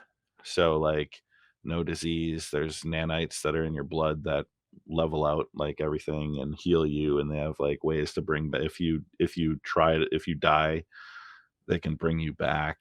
So there's this group called the Scythes, or the Order of the Scythe, that it's their job to control the population. So they pick who they glean, like who they kill in essence, to keep society from being overpopulated. And the story follows two apprentices to one of the Scythes, and it's actually pretty good. I didn't know what I was getting into, but I always see it on my like recommended for you on Audible, and I'm like, all right, let's give it a shot. And that's a series too. I don't know how many books there are. I think there's a handful, but almost done with that. And then actual book I'm reading, The Library at Mount Char. I think I described this as a fever dream loosely when I talked about starting it. It's just a crazy book, and it's like modern, but there's supernatural elements. And there's this library that's run by they call him Father, and they call him like Adam Black, and then there's some like Arabic name that is given to him. You start to wonder like if he's an old god or if he fought God, or like how things work. And they talk about the third age of the world where like he took over and he's collected these children and he teaches them basically like supernatural things. Like one of them is this crazy, like he just kills through like combat and guns and weapons, and then the one girl can bring back the dead, and then another can like heal, and they have their catalog that only they study. So they're the children, that study at this library, and you get the sense that they've been taken from like their life and put in this library where they don't age or they spend like time like out of time. It's just so much weird stuff happening. Um and like it's really good, but I can't read more than like 15, 20 pages at a time because I'm like, wait, what? How is this happening? Who is this? Why are they here? Um it's just crazy. I don't think they could ever adapt it to a show or a movie or anything because it's just so strange. Yeah. But really good. And then from a watching standpoint, not a ton of TV time over summer with baseball and other things, but we did finally finish The Walking Dead, all 11. See, we'd been kind of over the last several year or two doing kind of a rewatch of the show, watching with Landon. So we got to the end of The Walking Dead, and then the last season or new season of Fear the Walking Dead's out. So we were talking about that. So now we went back and we're actually buying the seasons on like Amazon because the first 4 seasons you can't stream anywhere. It's like season 4 or 5 that they picked back up on one of the, AMC Plus or something. So we're on season 2 of Fear the Walking Dead. And that's I think pound for pound, it's a better show than The Walking Dead. I don't know if either of you watched Fear the Walking Dead or The Walking Dead. Only if I watched 2 when it started just to see what it was about more than anything else. But yeah, I watched Fear the Walking Dead and The Walking Dead, like both at the same time, and yeah, I mean, I'll agree. I liked Fear the Walking. I like the characters better in Fear the Walking Dead, and some of the story elements and things. Yeah, I don't know. Some of the early seasons of Walking Dead though, like were maybe it was just because it was new and because it was fresh. Yeah, but like season 1 of The Walking Dead was incredible. Like yeah, season 2 was okay, and then they got to the farm and you were there for like 3 seasons. right. Yeah. But or the prison, they were there for like 2 seasons. Like time just kind of started to elongate. The last season, for what it's worth, season 11 was pretty good. Really enjoyed that. But it was I think where Fear gets it right is every episode moves it forward and you don't spend a lot of time in one place. Yeah. And I think that for that style of show, that's good to not get comfortable. Yeah. Mm-hmm.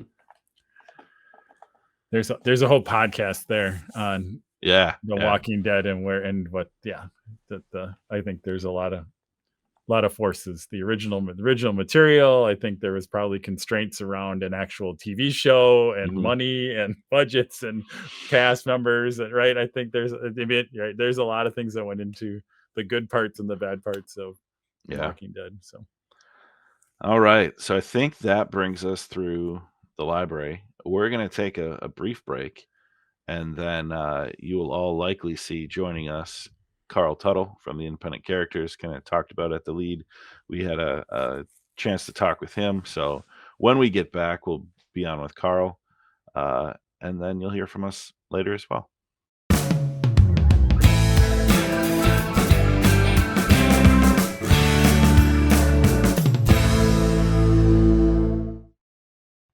And welcome. We are here with our special guest, the one and only Carl Tuttle. Carl, thanks for joining us. It's been I've known you for a few years, but it's been great to finally have you on here and get to kind of talk about other things besides Space Hulk, right? But yeah, there you go. Yeah. I mean, we've known each other, man, probably like 8 years now, but it's always Space Hulk that we're talking. Once a year we get together and play. Yeah, and you're at Adepticon, and you never quite have enough time to just sit down and chat and talk about other things besides miniature gaming and 40K and Space Hulk and all that stuff. So we're excited you're here. We're gonna, of course, dive in right away and ask the question we ask almost all our guests: is kind of your gaming origin story. So when did you kind of get into, again, and we do everything, right? So it could have been that first D&D game, or whether it was a board game, or how did you get into the hobby? And then I think there's a little bit of like maybe when you got into more of the miniature game side of the world too. Yeah, I was about 8 or 9 years old. I went to a private school out here in the Bay Area, California at the time. And not that we were wealthy, but my grandfather taught at the school, so I was able to go for free. And it was a fantastic opportunity for education. But I remember seeing these kids on the lunch benches at one point, the lunch tables, and they had Dungeons and Dragons. They had the original basic set, as well as, you know, a few of the advanced D&D books. And it just sparked in my brain, you know, the cover of that box set is still iconic to me, the original basic set and the white box set. And so I was like, what are these guys doing? And I kind of went over and asked if they mind if I had just sat and watched quietly. And so I was watching them. These were older kids than me that were playing. And you know, I kept coming back like day after day when they would play after school, because I had time to kill waiting for my parents. And you know, I I started drawing dungeons out on graph paper before I even had the rules. And I was like, what level do you think this dungeon is? Like, depends on what's in it, you know. I'm like, no, but what level is it? You know.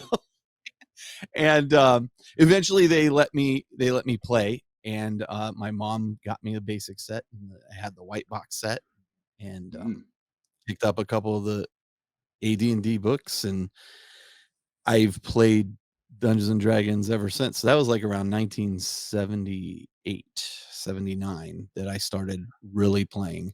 And so D&D was my thing, as well as other role-playing games, Traveler, Gamma World. I was hugely into Gamma World for a while as a kid, and as I got older. And then board games weren't really my thing. But I remember when I went into the Army, I had heard stories of people play Dungeons and Dragons games in the Army, so I brought my stuff with me. And I remember standing in line at my receiving unit in Belgium, and the sergeant's walking up and down the hallway, and one of the sergeants like, "Who owns all the Dungeons and Dragons stuff?" And I'm like, "That's mine, Sergeant." And he's like, "Okay, you're coming with me." And he ran a game like weekly, so I immediately got to his game.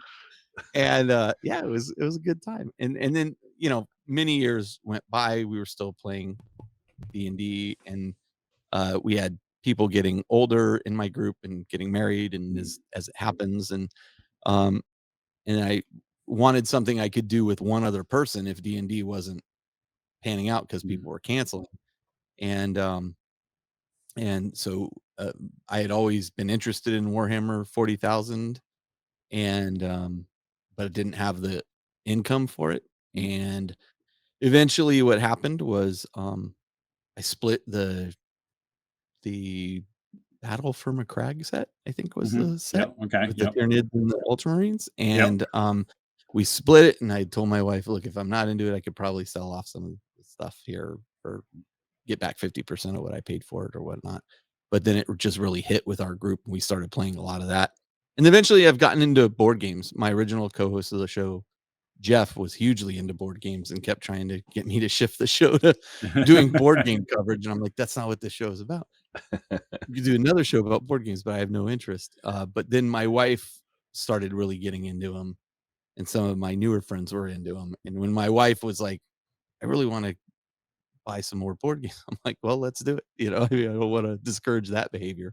Now we've got a huge collection like you do behind you. So, in fact, we changed one of the guest rooms to just be where we store all the board games in those shelves along the walls. And, you know, if you're a guest, that's where you're staying. And actually, we've taken a lot of pictures of us playing various games over the years, and we've gotten these frames that are like collage frames, you know, where you have a bunch of different pictures in them. And we've got in that room, we're hanging up pictures of all of our friends and ourselves playing board games over the years. in those pictures and miniature games and whatever. Very cool. Yes, that's how I got into it. I mean, I was a huge role player.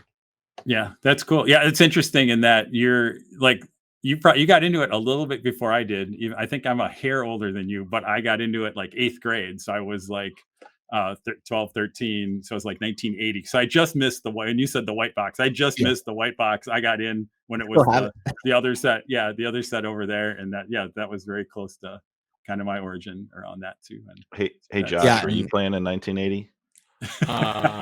Wasn't born yet. All right. So now that we got the gamer origin story, Carl, we are going to do kind of a round robin 20 questions. Now, some of these questions are going to be clearly Troy's because they're probably intelligent and well thought out. And some of them you'll be able to identify came from Josh or myself because they'll be quick and right from the hip. So let's start with a softball one. And I think you answered it a little bit in the origin story, but what was your first miniatures game? And if it was 40K, what was the first game of 40K that you played? Yeah, it was 40K.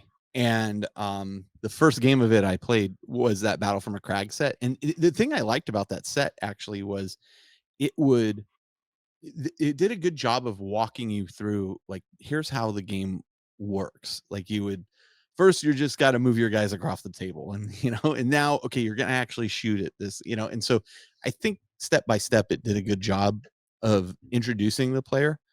And then that was it, though. Like, where they're going now, I think is a lot better than where they were then, but it was a good introduction.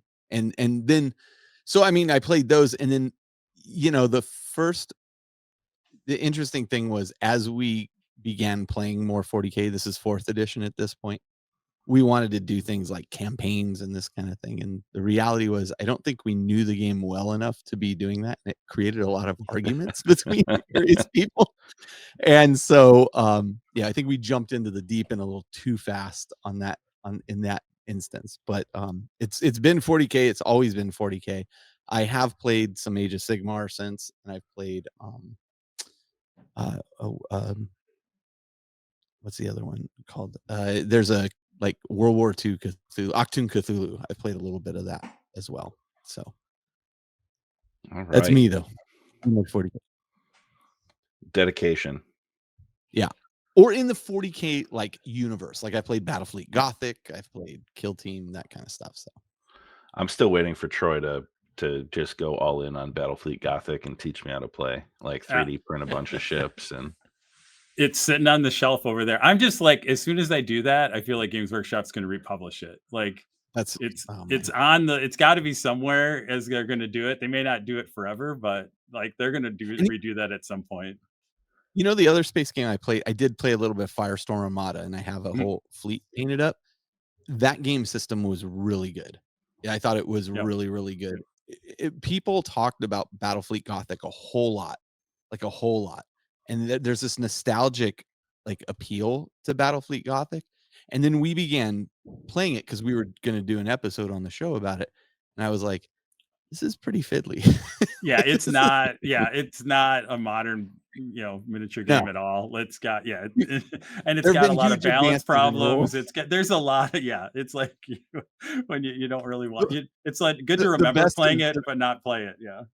The best is anybody playing Eldar, because we were like, one of our players was like, I'm going to play Eldar, and I got these Eldar. I'm like, okay, so here's how the game works. And we're walking through. I'm like, here's how you shoot. Oh, that's not how I shoot. Oh, well, here's how you move. Well, that's not how I move. Well, here's how you fire missiles. That doesn't work for Eldar. It's like you're playing a different game than I am. Yeah. Cool. All right. Okay. Our next question is your favorite RPG that isn't Call of Cthulhu or so. That is not Call of Cthulhu. Yeah. It's honestly, it's probably D&D, regardless of the iteration. And there's been so many times I've done, I've traveled to Traveler. I didn't mean that.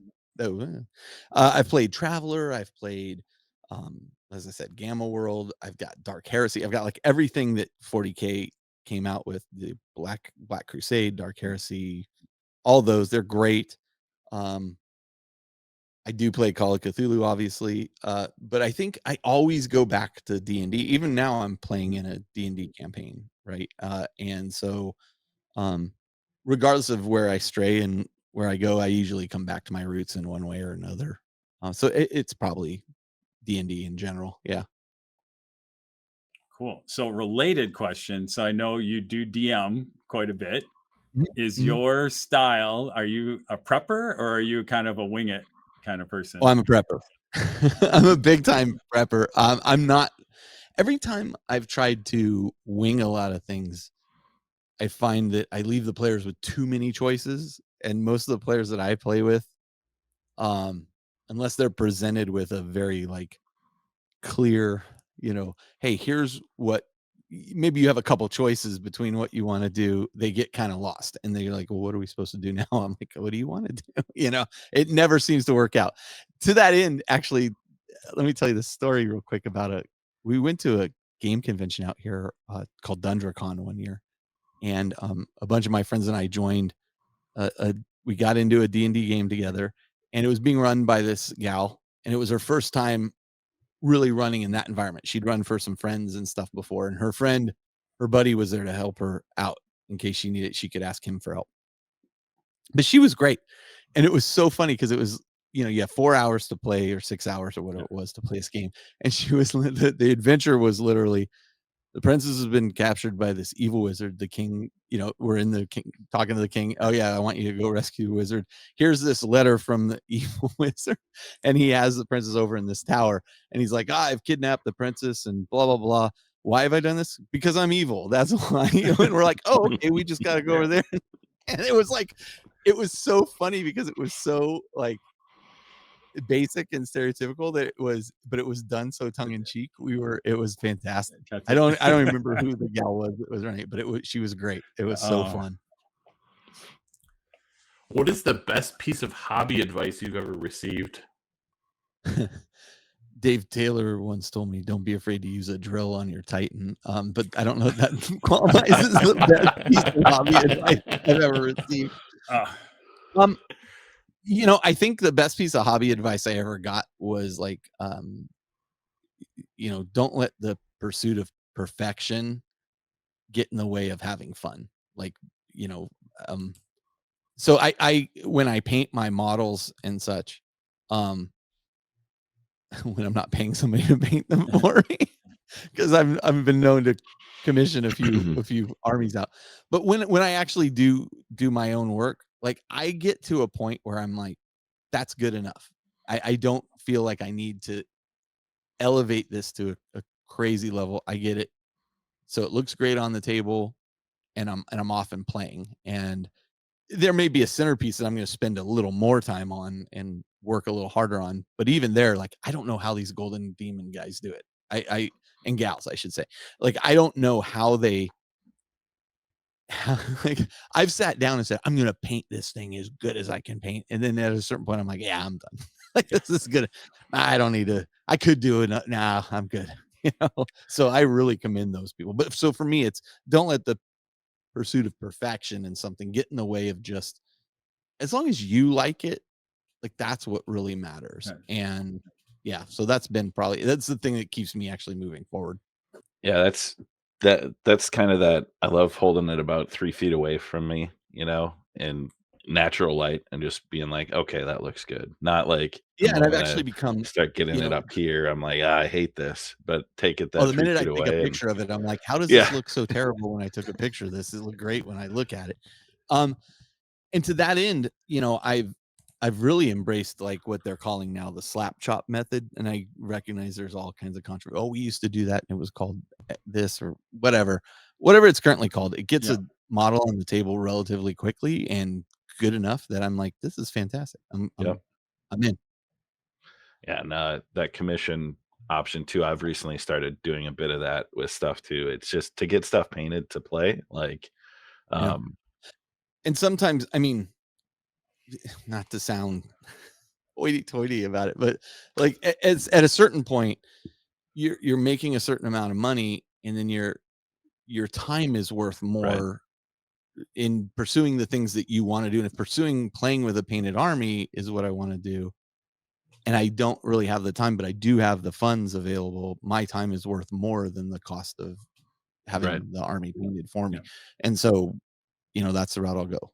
But again, as I just told you guys a few minutes ago, since I've recently quit my job and I'm going to be out of work starting August 4th, I may be doing that painting myself. Troy has a ton of 40K stuff he needs painted, so maybe you can set up the independent characters commission Listen, studio. you can get way better results for the cost than what I would be able to give you. Cool. We'll stay on hobby stuff. Yeah. So what hobby project are you most proud of? We're gonna make you think about some stuff. Oh, that's a tough one too. I did paint an entire Ultramarines army, which I played with for years before I sold it to a friend. And of all the things I painted, like I painted an entire Tyranid army prior to that. I also painted a Death Guard army that I won best painted at a event at. And that was at the time I used to call it the Forge World Bump. This was like back in 5th edition, and I had bought all the Forge World Death Guard kits that went along with Siege of Vrax, and so I had used those and followed this method and painted everything up. I was really proud of that army. You know what? I would say probably that Death Guard army. I was really proud of it. I played it a lot.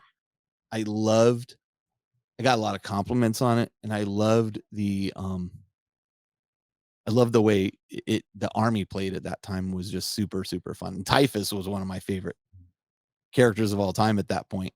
And so I had him, flanked by a bunch of Terminators that were all Forge World Terminators. A lot of people at that time didn't see a lot of Forge World stuff. Because it was hard to get to.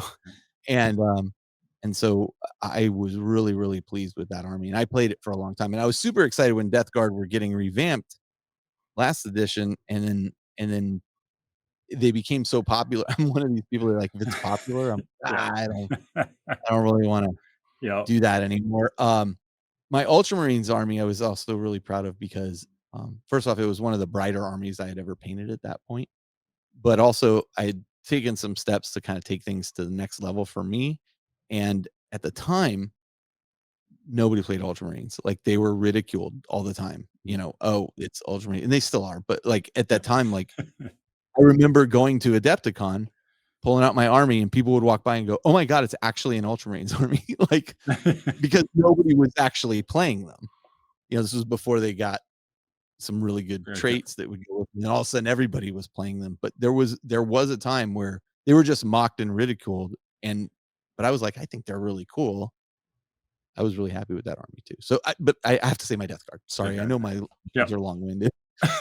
No, that's not good. That's what we're here for. We're here for the story time. Yeah. Okay. I don't want to just go, what are you most proud of? My Death Guard. No. All right, so I'm gonna stick with that most proud of. What's your most prized gaming possession? Is it like a book, I got a an box answer for you set? right now. All right. Nope. It's a Chaos Reaver Titan that Caleb Wissenbeck painted for me. And man, this thing is a piece of artwork. Like, when you look at this, he's done like all this subtle like diorama stuff all over it, like faces are on it and stuff. And every time you look at it, you see something new. And he's just done an amazing job. If I had a single piece, that is the single piece I would say. And it's fantastic. Like, it's so funny. My boss would always give me a bunch of crap about, oh, you play with your army men, and and then something happened. Oh, Justin's house, Justin Kiefer's house burned down. And for those who don't know, Justin Kiefer's another guy that joins me on the show from time to time. He's a good friend. He lives about a mile away. His house burned down. He had 40K stuff for 25 years worth of 40K stuff, and it all survived, fortunately. And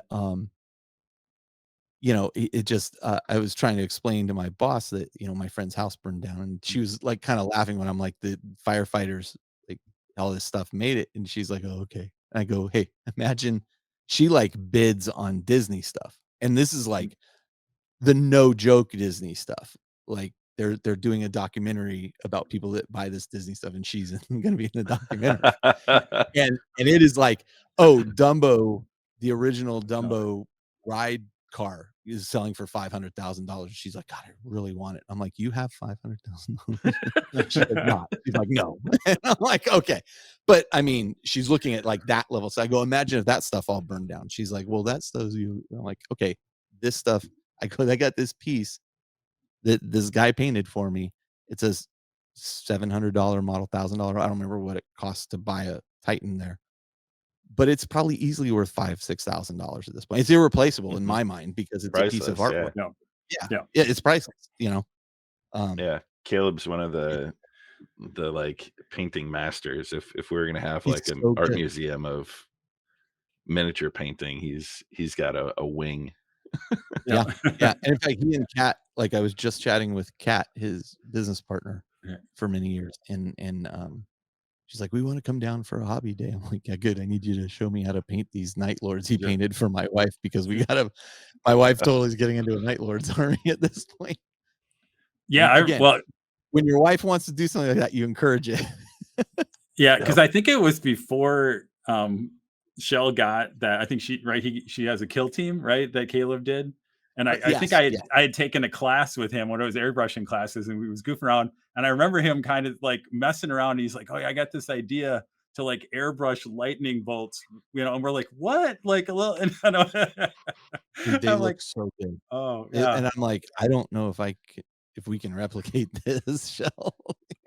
So I'm gonna have to have him come here and show me exactly how it's done. And I don't know how he ended up doing it. If he did end up hand, or did he figure out, like, did he airbrush that like to have that much control is amazing. Yeah. He's incredible. He's absolutely incredible. And just the nicest guy to boot. I mean, just super nice. You know, and Shell still wants to run a Space Hulk event, like we keep talking about. In fact, unfortunately in April, one of my best friends had an accident, was killed. But he had painted like a huge bunch of infantry for Gene Stealer cult, and Shell's like, I want to buy this, right? Like, because I'm gonna end up selling off his stuff to help his kids, but so I've got all his armies here. He's got so much. He has easily as much stuff as I had. And so I'm trying to figure out how to best support the family, but we're buying that because, you know, Shell's like, we can use this in the Space Hulk thing. I'm like, okay, great. And he was such a good painter too. Yeah. All right. Yeah, it's really, it's good that I have Shell taken after me here. So she's you were a big inspiration. You were a big inspiration, man. Cool. She was playing that Space Hulk game and running those Gene Stealers in the Space Hulk game you guys ran for us. Every time she'd kill a Marine, she'd be like, oh my God, Shell. They're bloodthirsty. Yep.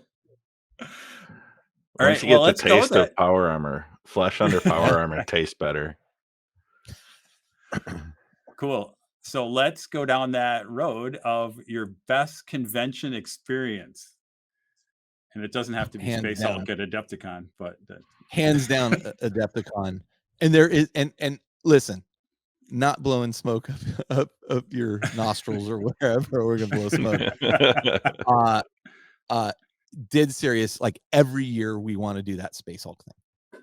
Every year, like when we didn't get into it last year, we were like so bummed. And I said, let me see if Troy'd be willing to run this for. We'll buy him dinner. We'll buy him drinks. Maybe we'll help him clean up. I think that was the fastest you've ever cleaned up. Especially last year. Yeah. But it truly is, that event at Adepticon for us is like, that's what we want to do every year we come there. Now, unfortunately, you're the first one to hear this. Unfortunately, I will not be going to Adepticon in March of next year, because my wife and I are going to Australia to go to a Formula One race in Australia and visit some friends that we've made through the podcast that are 40K players in Australia. So I think that leads to the next question that I saw there, Troy, is why F1? Why Formula One? Why Formula One? You know what? It's very interesting. Again, going back to my buddy Doug, who just passed. He's the one that got me into it. And I remember he was super into it, and he has a bunch of friends that are into it, and they literally travel the world going and seeing Formula One races. And they formed a little club called Club F1 Club Asahi, which is named after the Japanese beer, which I have a bunch in my fridge now. And they're older, retired guys for the most part, right? But what happened was Doug, he had moved out here. We'd become good friends, and he says, "Hey, the Suzuka Formula One race in Japan is going to be happening, and I want to, and it's starting at 10 o'clock at night. But I want to host everybody over at my house, and we'll have Japanese food, and we'll play some Japanese board games, and then we'll watch the race." And I'm like, "Yeah, okay, not super into F1, but cool." I had never really watched it. And so I'll never forget the race starts, and the race starts are very exciting. Like usually when something's going to go wrong, I don't know if you guys watch Formula One, but if something's going to go wrong, always in that first corner, second corner of a race start, depending on where the race takes place. And all of a sudden, the race starts, and Doug leaps out of the couch, and he's pointing at the screen. He's like, "Oh my God, look what just happened!" And I'm like, I don't know what he just saw. Like, I don't know what's going on. Why is he so excited? And I'll never forget that. Like to this day, I'll never forget that evening watching that. And so he kind of kept talking about it, and he said, "Well, would you want to come out to Austin? We go to the Formula One race with my buddies out in Austin." I said, "Yeah, I just want to hang out. That sounds great." The minute I went there and watched a race, I was so hooked. This is all 10 years ago. This is before like Drive to Survive on Netflix and all this. And so I was super hooked. And the great thing about Formula One, for people who don't know it, and you can watch Drive to Survive on Netflix. There's a bit of fiction in Drive to Survive on Netflix. Let me just tell you. Like they'll be like, you'll hear the commentators, "Oh, he's past this guy," and you're like, "That's not the commentators. I don't know why they're using these fake commentators." And by the way, that's a different track than the one they're talking about. But cool, you're getting the story across. Don't get me wrong. Like, actually, I think Drive to Survive is really great. It's driven a lot of interest in the sport. It's fun to watch. I watch every season. Cool. We kind of laugh about it a little bit. Okay, but anyway, the interesting thing about Formula One, and it's race cars. Like I had really little interest in race cars prior to this. Is there's only 20 drivers, period, in the world. There are 20 guys who race these cars. There are 10 teams with 2 cars each. All the drivers are competing against each other. There's some team strategies and things going on. So who every single driver on the grid is. Like, oh, this is Sergio Perez, and this is Max Verstappen, and this is Lewis Hamilton, and this is, everybody down the line, where they've been before, what team they came from, where they went, except maybe the rookies, where you then look up some of that information. But these seats shift around a little bit each year, but not a lot. So you get engrossed in like who the people are, how the teams are doing. The cars are so incredibly fast. And if you haven't seen one in person, I mean, I remember we went down after a couple of years, my wife and I walked down to the start line during practice one time, and I saw a car come up to the first turn. And this is in Austin. And I thought, "Oh my God, he's going too fast. He's going to crash." And then you just see the car like slam on these brakes. The brakes are glowing, and the car just does this U-turn the way the track goes. And it was a noise I had not heard before that close. Like it was this rumble and this growl. And I was like, "Holy cow, this is a different experience here than it is over here in the stands where we are." And since then, I will tell you, to get into the club, you had to have seen 3 races in 3 different countries. My wife and I I call it a club. I'm putting quotation marks up. It's really just a bunch of guys. Like literally every year they're like, "Well, this is a violation of rule 3.2.1." Like everything is under rule 3.2.1. Yeah. And they're just fun guys and really nice. And my wife and I have really begun to enjoy the sport so much. And we followed, this one guy who, if you don't follow Formula One, Max Verstappen is the current world champion. We have followed Max since he was 17, and watched him drive. And my wife was the first one to be like, "This guy," everybody's like, "Oh, he crashes all the time." She's like, "Yeah, but he's exciting to watch." And so we watched him develop. And there's a whole controversy about him being the champion in the first year that he was champion. And even the second year, there's always controversy. That's part of the fun, is arguing about it. but people hate him and they're like, oh, you just like Max Verstappen. Like, we followed this guy before he was winning F1. Like, you know, so it's our time to shine and watch our champion win, and he's crushing it. Yeah. So anyway, Yeah.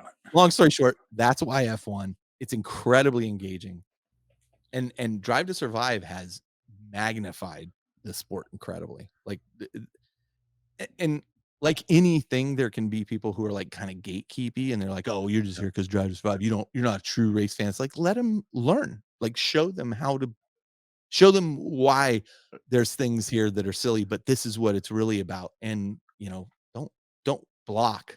Invite in is always my mantra. So I love Formula. If anybody wants to talk Formula, you want to start a Formula One podcast? I would say, well, I don't know enough about it, but I'll figure it out.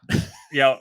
No, I'm a NASCAR guy first. I do enjoy Formula One and then we'll see. That's a different podcast where we do that. Where we have that debate. Yep. But these guys will know. Kenny in NASCAR now. Yeah, well, everybody come Formula over One. and there's some good stuff. Well, these guys will know though, like racing board games. If there's anything like a race, I'll buy it and I'll force these guys to play it. Formula Day, like my brother and I, anytime that's especially in a convention where you can get a full board and 50, it's a blast. And we'll do. John is actually pretty. He's got little trophies. He's won a few times. Although there's a lot of luck, but there's some strategy that came too. But anything that comes out, and we talked about Thunder Road, which is barely a racing game, but that's. But yeah, I'm a big, like, if anything with racing, I love it, and I love to watch all forms. Really, I don't watch kart as much, but I kind of go between NASCAR and F1. Yeah, I can appreciate F1. I'm pretty much attached to. I'm not quite. I've always been a Red Bull fan, so now that Verstappen is crushing it, I'm like, oh yeah, I'll watch it and kind of there. But all right, when's the next F1 race, Troy? I need this coming weekend. This weekend. Yep. All right, I'm gonna watch a race. It's Hungary. I think Hungary. Is it Hungary? Yeah. I think so. Will that be late night? No, you get up early. You get up really early Sunday. Time. Yeah, okay. Really early Sunday. Or you watch like me, you just tape it, gets taped, and you watch it later. All right, I'm gonna watch it. I tend to watch it on YouTube TV, so I record it and then get it. If I can watch it live, I watch it live. Yeah. You got me watching one race. I'm watching my first race. All right. We can Zoom during the race and I'll walk you through it. Explain what's happening. Yeah, it's fascinating. And a lot of technology that's used in vehicles comes from Formula One. The concept of like braking, recharging batteries in hybrid and electric vehicles comes from Formula One, and so they're really pushing the limits of what technology is available. Very cool. Cool. So let's go down that path of board games. Mm-hmm. Ooh, okay. Favorite board game. That might be a tough one. Oh, it's not actually. This will probably not be a huge surprise. It is called Eldritch Horror, and it's a Cthulhu-based board game that's global spanning, and it's kind of it's kind of the next iteration of Arkham Horror, but it took it kind of in a different direction. I own everything that came out for that game. I love playing it. There's a lot of great games out there, but fundamentally, that's probably my favorite game. Although we did just play Isle of Cats last night, and I really like that. Totally different spectrum. Have you tried Death May Die yet? I own it. Okay. I backed it. In fact, I've got the huge Cthulhu right around the corner. You can't see, painted up by me, not commission painted. And that's a great game. That is a great game. It has that Eldritch Horror kind of feel, but it's like just the fighting. Yeah. Yep. Yep. It distills it down to combat, not the investigation. Yep. Right. The thing I love about Eldritch Horror, just real quick, is based on the deity that you're going to go against, the game thematically changes. If you're going against Cthulhu specifically, like cards get drawn that ultimately make the water pathways more dangerous to travel and all that kind of stuff. So it really does feed directly into, it feels different based on the god you're fighting. Yeah. Very cool. Well, since we're doing favorites, let's go favorite movie, Carl. Okay. Like, how do you even like favorite? Let's comedy, do favorite. Oh, let's do favorite. Let's do favorite sci-fi. We'll start with favorite sci-fi. Favorite sci-fi. It's got probably Aliens. Mm. Aliens is just a fantastic film. I've probably seen 100 times. My girlfriend at the time when it came out worked at the movie theater, and I got in all the time to go see it. So absolutely love that movie. And then favorite comedy.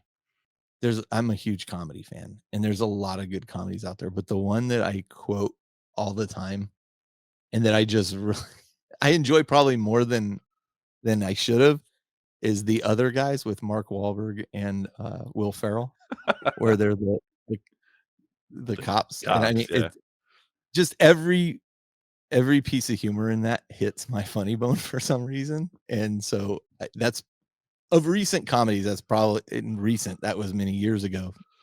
Hollywood doesn't make a lot of comedies, pure comedies anymore. Right. But that was one that, and I think you saw Will Ferrell and Mark Wahlberg in movies after that, but I don't think they captured quite the magic that they had in that particular movie. It's just got Derek Jeter being shot and, in it, and them calling him the Yankee Clipper because he shot Derek Jeter on accident. I mean, stuff like that just kills me. There's subtle humor.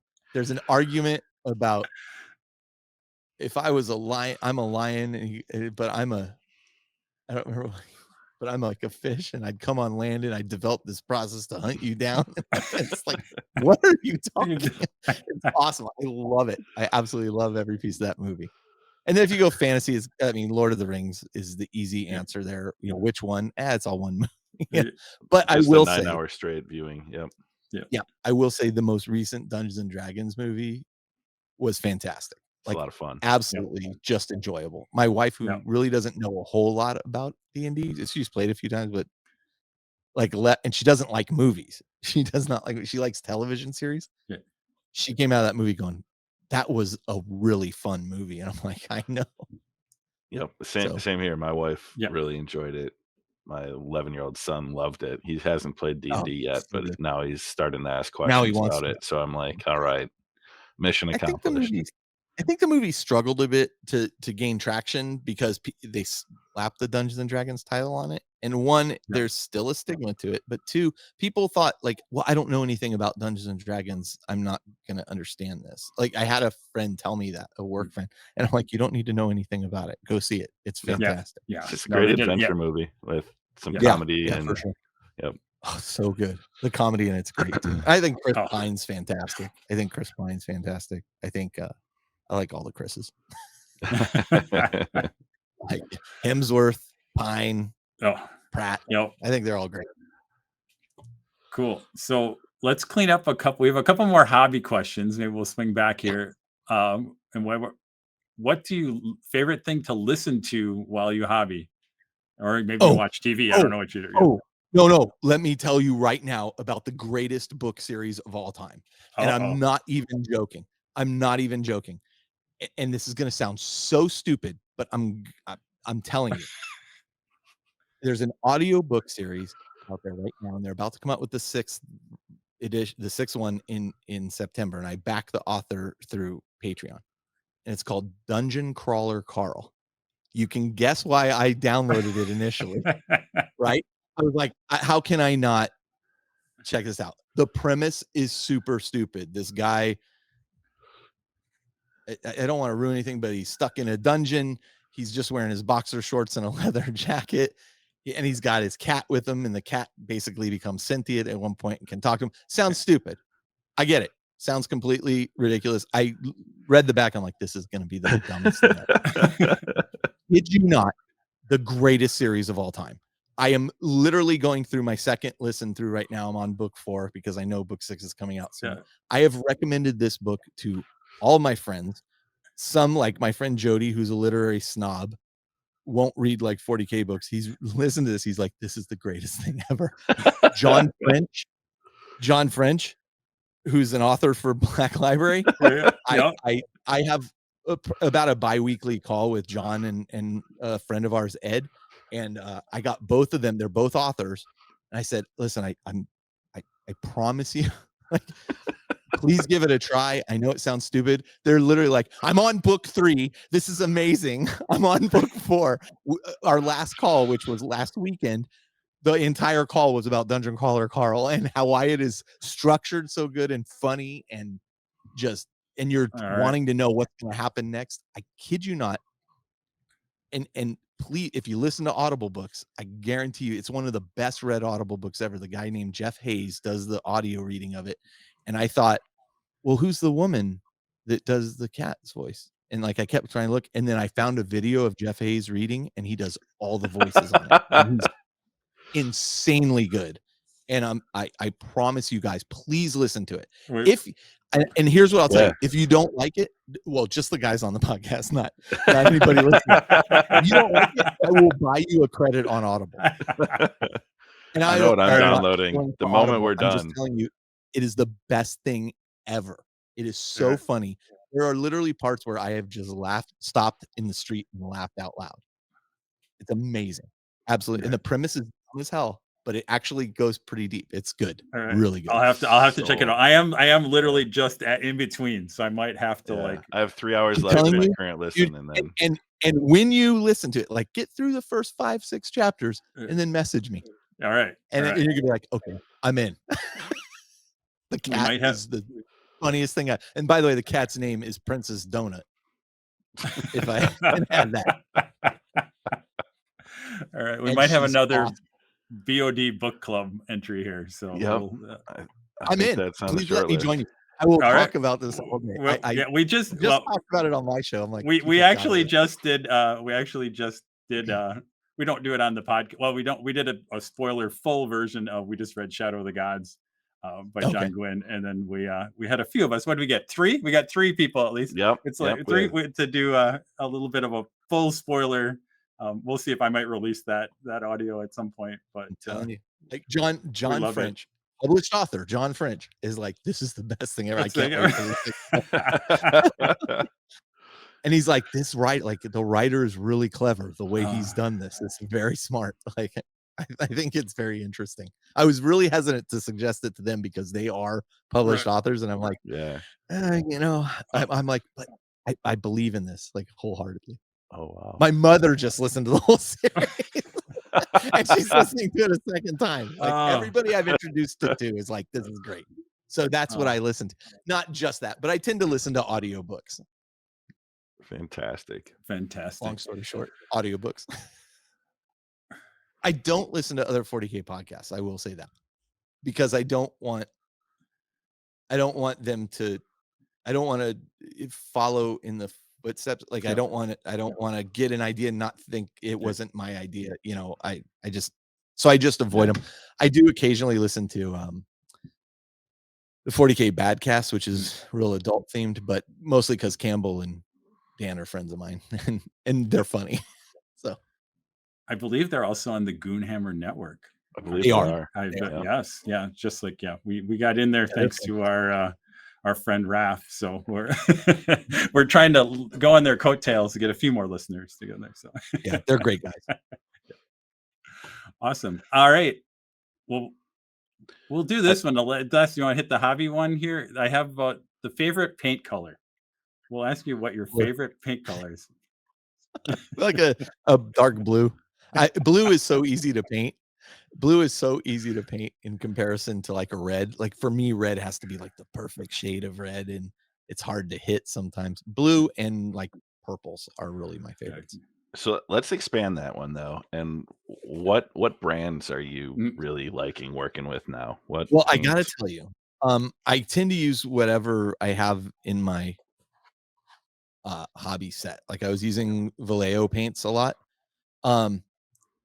Army Painter just sent me the full set of their Speed Paint 2 version 2 stuff, and I haven't used it yet, but I've heard a lot of good things about it. And I'm actually just about to start using it.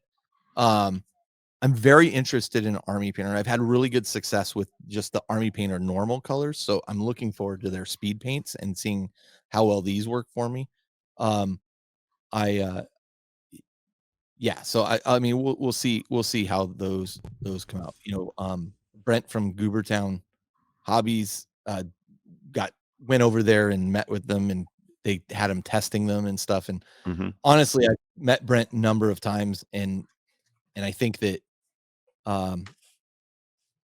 I think that I trust his judgment on a lot of these things. So if he's in on it, then I think I'm gonna be. So I have literally the huge set sitting over there on my shelf that I'm about to break open and use, and I want to use it before our next show so we can talk a little bit about it. I think I'm gonna have the Army Painter guys on to talk. I'm a Cool. big Army So Painter fan I'm too. really starting to lean into the Army Painter stuff. I've been really pleased with their regular line of paints. I'm hoping the speed paints meet my expectations. Yeah, I just played with the new Speed Paint 2.0 metallics, which I'm like, how can you do a Speed Paint metallic? And yeah, they were How did it good. work? They were pretty good. And I was literally speed painting Orc and Orc Army 4. We did a combat patrol thing over the last weekend, and so I was like literally just trying to like get the paint on the army. So I'm like, here we go. And so they actually, I mean, the coverage is more than I thought. I'm like, how can you do a speed paint metallic? And and I was doing it over a light color, and it all looked looked pretty good. And I'm really anxious color to see how the good. So because Citadel doesn't have the metallics, right? GW doesn't. Right, yeah, they don't have contrast metallics. Yeah, so no, so I'm really curious about that too. Yeah, so as I said earlier, I've become kind of a fan of the slap chop method, right? The speed paint method. So yeah.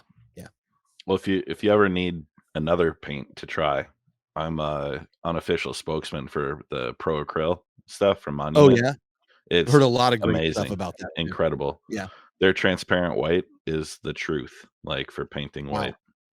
Okay. Well, I'm open to trying it for sure. My friend Jody uses them pretty exclusively. He really likes those too. Yeah, I'm slowly trying to convert the world to Pro Acryl. Were they the ones that had the paint piece at Adepticon, like the one that zipped? Yeah, that case was pretty slick. That was pretty slick. Yeah, I went up to the booth and I'm like, give me one of each of the boxes, please. And I walked out of there with their full line. Like after having used like 7 or 8 of their paints, I was like, give me one of everything, please. Very cool. All right, Carl, I'm going to ask a hard-hitting question here. These have been a little too easy. So you are lining up an RPG table. You get to pick 4 people to play at that table with you, or you can GM for them, but they have to be like pop culture figures. So like musicians, actors, comics, authors, but 4 people to sit around an RPG table with you and play for. It can be a day, it can be a week, it can be a years-long campaign, but you can only pick 4 people. Okay. That's a tough one. That is a tough one. Michael Keaton, number 1. Yes. Michael Keaton, who by the way is also in The Other Guys. Michael Keaton, I saw him come on to Norm Macdonald before he passed, had a show called The Norm Macdonald Show that I think was on Netflix or whatever. It was just kind of a podcast, and you get stars on, and you talk to him. Michael Keaton is a guy like I would love to hang out with and have a beer. Like I bet he is so funny. Like he has the greatest stories, and he's just I don't know if he'd be good at role play, but Michael Keaton, like I'd have him. Barack Obama. I'd have Barack Obama. I think there's another guy that you just want to hang out and have a beer with, and he can just talk to you. And I think that was part of the appeal, was that he was kind of one of these everyman kind of people that could just sit down and talk with you at your level, or whatever, regardless of what that level was. Super personable. I think he'd be a lot of fun to have in that group. Who else? Pop culture icon. I would probably I would throw into that mix Mike Birbiglia, who happens to be a stand-up comic that I have seen live multiple times, and he's one of my favorite comics right now. I think he's super funny. Yeah, I think he's just incredible, and tells just the greatest stories. Like I love comedy that's not just like joke after joke after joke, but it's like I'm telling you a story and I'm weaving this thing together. I think he'd be really good at that. And then my wife would laugh at this, but I'd say Nico Hulkenberg, who's a Formula One driver for Team Haas. Yeah.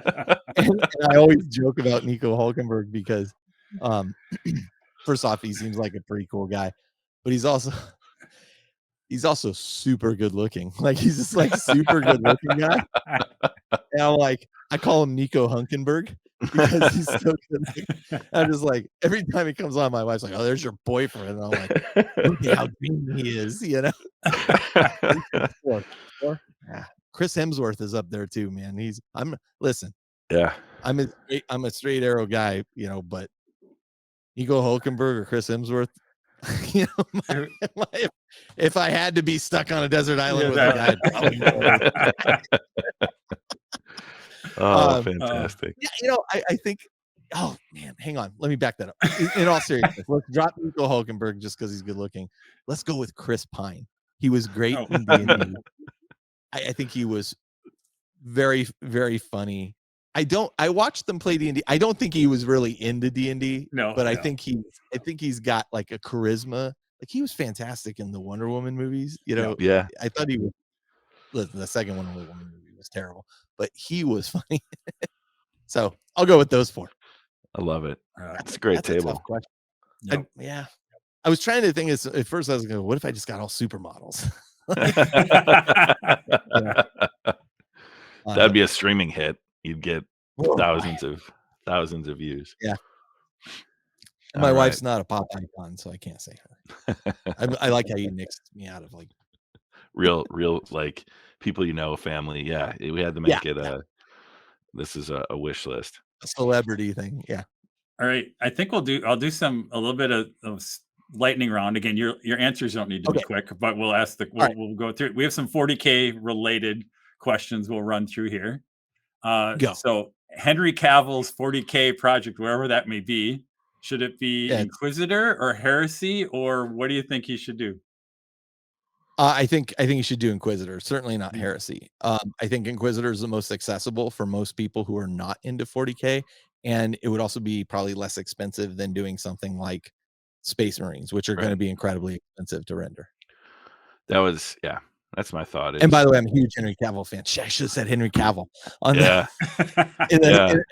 huge Henry Cavill fan. Like you can do a second table. I get lambasted for it all the time, but I'm one of the few people that thinks, Man of Steel was the best Superman movie ever made so far. So we'll let you have a second table. You know, you can just have your. Okay, yeah.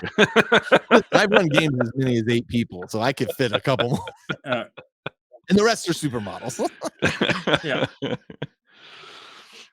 Yeah, I think it should be Inquisitor based. All right. So, Carl, you get to use either of these 40K weapons in real life, like against a target dummy or a tree, whatever. But a bolter or a power fist. You don't get to use both. You have to pick one. Bolter or power? I go with the bolter. It's just a common thing. I want to see how it shoots. And then let's do this. So, have you played any of the 10th edition yet? Have you started the? I played one game of 10th edition. My next one is set up for this Sunday. Actually, Saturday and Sunday. So, what was the coolest rule change or kind of nuance to the new edition after your first play? What was the coolest rule change? I thought I'm actually going to go back to not actually the actual play, but I like the way they've done the points. I was one of the huge fans of power level. And at first I was like, oh, they got rid of power level. I'm disappointed, but okay. And then I saw what they did with the points, and it's kind of a nice mix between the two. So I would say the way you can create the army to some degree, look, I have nitpicks here and there. I can't do certain things I wanted to do, but I like how easy it is to get my army together and then on the table. Yeah. And we the combat patrol, I think, is an interesting kind of out of the box. Here's your army ready to play. It's brilliant. It was we did this weekend. I kind of had hey, here's our opening 10th edition kind of we had 6 guys come over. Ty, who he plays a lot of AOS, but hadn't played 40K. I literally had, 6 armies sitting ready to go.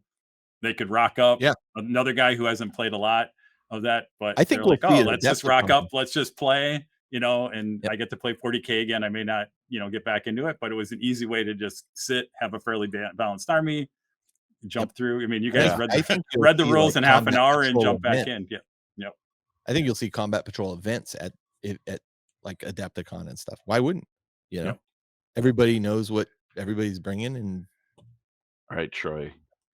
I'm gonna ask him this one, and we'll see if he stays with us. Who is the most misunderstood character from the Horus Heresy? Who gets the bad rap? I think that what's interesting, I want to say Armin because I'm such a huge Armin fan. And they say, oh, Magnus did nothing wrong. And yeah, he did, he did something. But I like them. I like them regardless. I don't know that I could pick a single character, say they're misunderstood. I think they're all like they fleshed them out pretty well through the Horus Heresy. The thing that I find really interesting in particular was the 2 books back to back, which was it's been a long time since I read them, but it was the one that dealt with the attack on Prospero. Prospero Burns, and I gotta think what the other one was. Thousand Suns. I can't remember what the other. Yeah. Oh yes, that was it. That was it. Mm-hmm. So the funny thing about that series is like it was, and I wouldn't say it was the best read for me, but you read the first one and you're like, man, these Space Wolves are really being jerks about this whole thing. Like they're just like completely jerks. And then you read the other one, which is kind of the other side of the story, and you're like, oh, these guys actually kind of maybe deserve this. Like it was very interesting to feel like, and I mean, look, the Thousand Sons got a raw deal. I mean, they're mutating and they looked for an answer to try to solve that. And I think it's actually a really neat story how they fell and how they tried to stop it. But I feel sympathy for them in that regard. Now, I mean, what they become after that's a whole other matter. Yeah. Most misunderstood, probably. Actually, I got a better answer. Alfarius. Alfarius is the most misunderstood, and people who still insist that he's alive and he didn't die. Like I've literally talked to John French, the author, about it, and he's like, I wrote this extra thing to say yes, he is indeed. Doesn't matter. Either way, who knows? He's an enigma wrapped in a riddle. Cool. And then the classic question: favorite Primarch? From a model perspective, or from let's do model. In general. Yeah, you can do a little both. Well, I could say Rabute Gilliman and get everybody upset, but I'm not going to. For me, my favorite Primarch is, man, it's got to be Alfarius / Omegon. Just because that one caught me by surprise, like in the heresy. That wait a minute, there's twins here. I think that is just such a cool concept, and I love. Yeah, I think he's a really cool Primarch. I think he's just super clever. I love it. And the interesting thing about that, actually, when they were writing those guys, just as some insight, they had to keep reminding themselves, like, yes, these guys are like stealth infiltrators and blah, blah, blah, and all this. They're still Space Marines. They still have tanks and planes and guns. And, like, don't forget, they can also field as a force of Marines, I remember Alan Bly and John, I was talking with them one time, and they were trying to say, well, how do we have them represent on the table? Don't forget, they're Marines also, right? So this is I think that's probably the coolest Primarch. Ooh, good answer. Good answer. All right, we're coming to the end. Okay. I get favorite beverage when you're gaming. That's interesting. I tend to struggle with my weight a little bit if I drink sodas, so I tend to drink diet sodas. So I drink Coke Zero more often than not. This is a little sweeter than Diet Coke. So I mean, that's probably my beverage of choice if I'm not drinking water. Yeah, it's pretty boring. I don't drink a lot of alcohol actually, until I go to Adepticon. And I'm like, Long Island iced tea. I go from like 0 to 180, right? Like, oh, we're drinking? Yeah, give me a Long Island iced tea. That's like all the drinks, and then I slurp it down like a Coke, and then I'm like, why am I so drunk? So yeah, I would say primarily I'm a diet soda drinker. All right, Carl. And then this one is, I know, probably going to be tough, but you may just go, no, this is easy. What is your favorite episode of your show, Independent Characters? Do you have like this episode kind of summed it up? And nope, your show, your podcast, Brooklyn Nine-Nine or Ted Lasso, actually, or Justified. My favorite show of our podcast was, at one point we did kind of this, I'll tell you two different stories, but at one point we did kind of this deep dive on White Dwarf through the ages. And this was many years ago now, but Jeff and I had this huge collection of White Dwarfs that I had acquired at a convention. And so we looked at, well, what were they like from this era, from this era, from this era, and from this era, and which one changed, and what do we think is the best version of this now? Because people would always talk about White Dwarf and be like, oh, it used to be good and now it's terrible. And there was a phase where it went through where it was pretty terrible. Yeah. And that one, we did like a lot of research and a lot of reading, and we talked about what we thought. I just really enjoyed recording that episode in particular. And then I'll tell you, we did another episode. So you want to write for Black Library, like you want to be a Black Library author. And we talked to like Nick Kime and, the publishers, editors, the writers, what are you looking for? Blah, blah, blah. Got very few downloads. Turns out not everybody wants to be a Black Library author, but I thought it was so fascinating. I thought this is going to be great because we're talking to all these great people. It was one of our lowest downloaded episodes. And I still think it's a great episode, but yeah, I can understand why it didn't resonate. That was actually a lesson for me in podcasting, where I was like, the topic of the show is really going to drive who listens to it. Engagement, right? Regardless of whether they enjoy listening to myself and my friends talk, if the topic is not interest to them, why am I going to listen to this? Awesome. Is that all 20? Did we made it to the end? Wow. And that wasn't, and nobody was injured. That's good. Not yet. So cool. So again, thank you, Carl. But where can people find you? I'm sure people know about Independent Characters, but give them all the digits. Well, maybe they don't, and we'll have some crossover. So the Independent Characters is a podcast that I started with my buddy Jeff. What year is it? Probably 10, 15 years ago, 10 to 12 years ago, I think. And it's gone through multiple breaks. I've taken 2 breaks over a period of that 12 years, where we stopped for at one point a year. And then I think we stopped this last time for 2 years.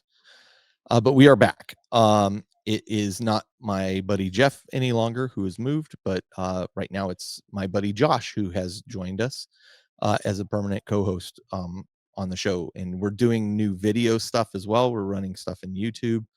We're kind of experimenting there, and it'll only get better from there. But the show covers Warhammer 40,000. I would say the Warhammer 40K universe, because we cover all the games that are associated with Warhammer 40K. We cover Warhammer 40K itself. We incredibly timely just covered Aeronautica Imperialis before they canceled. I'm like, hey, this game's great. Oh, it's dead? Oh, okay, good timing, Carl. So but we'll talk about everything associated with it there. We have contacts that are friends that are authors within Black Library. I have been involved in charity funding things that allowed me to go to Games Workshop headquarters and sit with the painters and do stuff. So it's been a wild ride, and we love sharing it with everybody. And the objective of our show is to just make you feel like a part of our gaming group. We have a very large and diverse gaming group here, and we bring in these guys, we rotate them through, and there's something passionate that they want to talk about. And, and I think we've achieved that. I think we've achieved that objective. So that's what the show's about. You can check it out at theindependentcharacters.com. There's no A in independent. So remember that. So many people put an A in it. It's a terrible URL. I know. It's like the longest thing I have to type when I'm logging in. Oh God. But we can be found on, Apple, iTunes, any of your podcast feeds. You can find us there.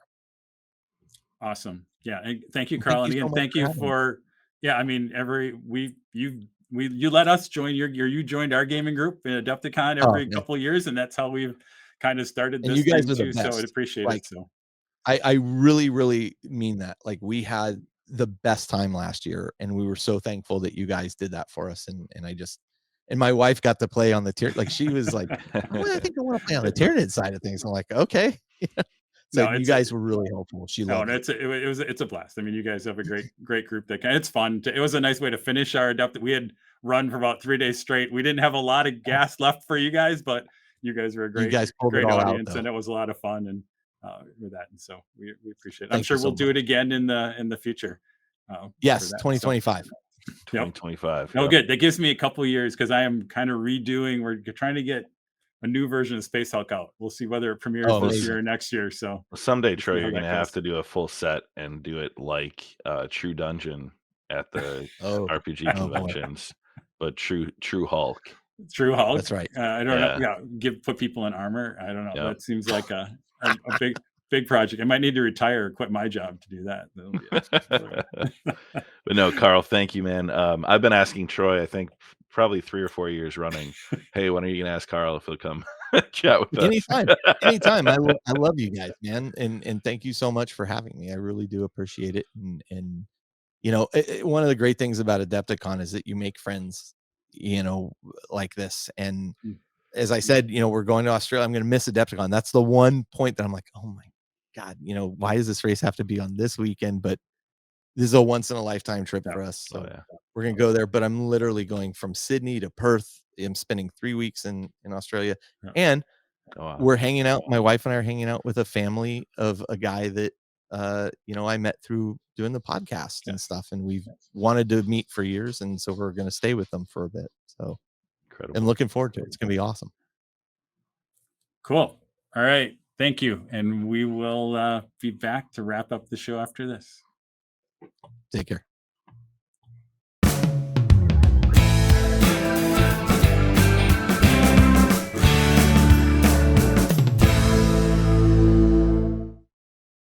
All right. So hopefully everyone enjoyed that discussion, story time with Carl. That was a lot of fun. Glad we got a chance to have him on. We're going to bring home this episode, though, and close it out so that hopefully you all can, go to sleep or turn off your car if you arrived at work and you've been listening for the last hour and wondering what to do with yourself. So upcoming events, Gen Con's right around the corner. First weekend in August, 3rd through the 6th. Troy will be down there for a few days. I still may. I don't know. I haven't committed to it yet, which probably means I won't go, but I don't know. maybe I just last feel minute like I'll get be in the walking car down and- Georgia Street on Saturday, and then Ty will just come out of the woodwork. Like, Yeah, whatever. Hey, I might. or I might we'll couch walk surf. in, or I'll just walk into I don't even think that Irish bar is there anymore. I don't know It's where not. we're They gonna meet you. closed. We'll walk into some hotel bar, and there will Ty be at the. I'll be at the with a drink in Raskeller. his head. I'll be at the Raskeller eating schnitzel, drinking a we huge walk beer. in to get dinner, and look who's at the bar. Yep. Yeah.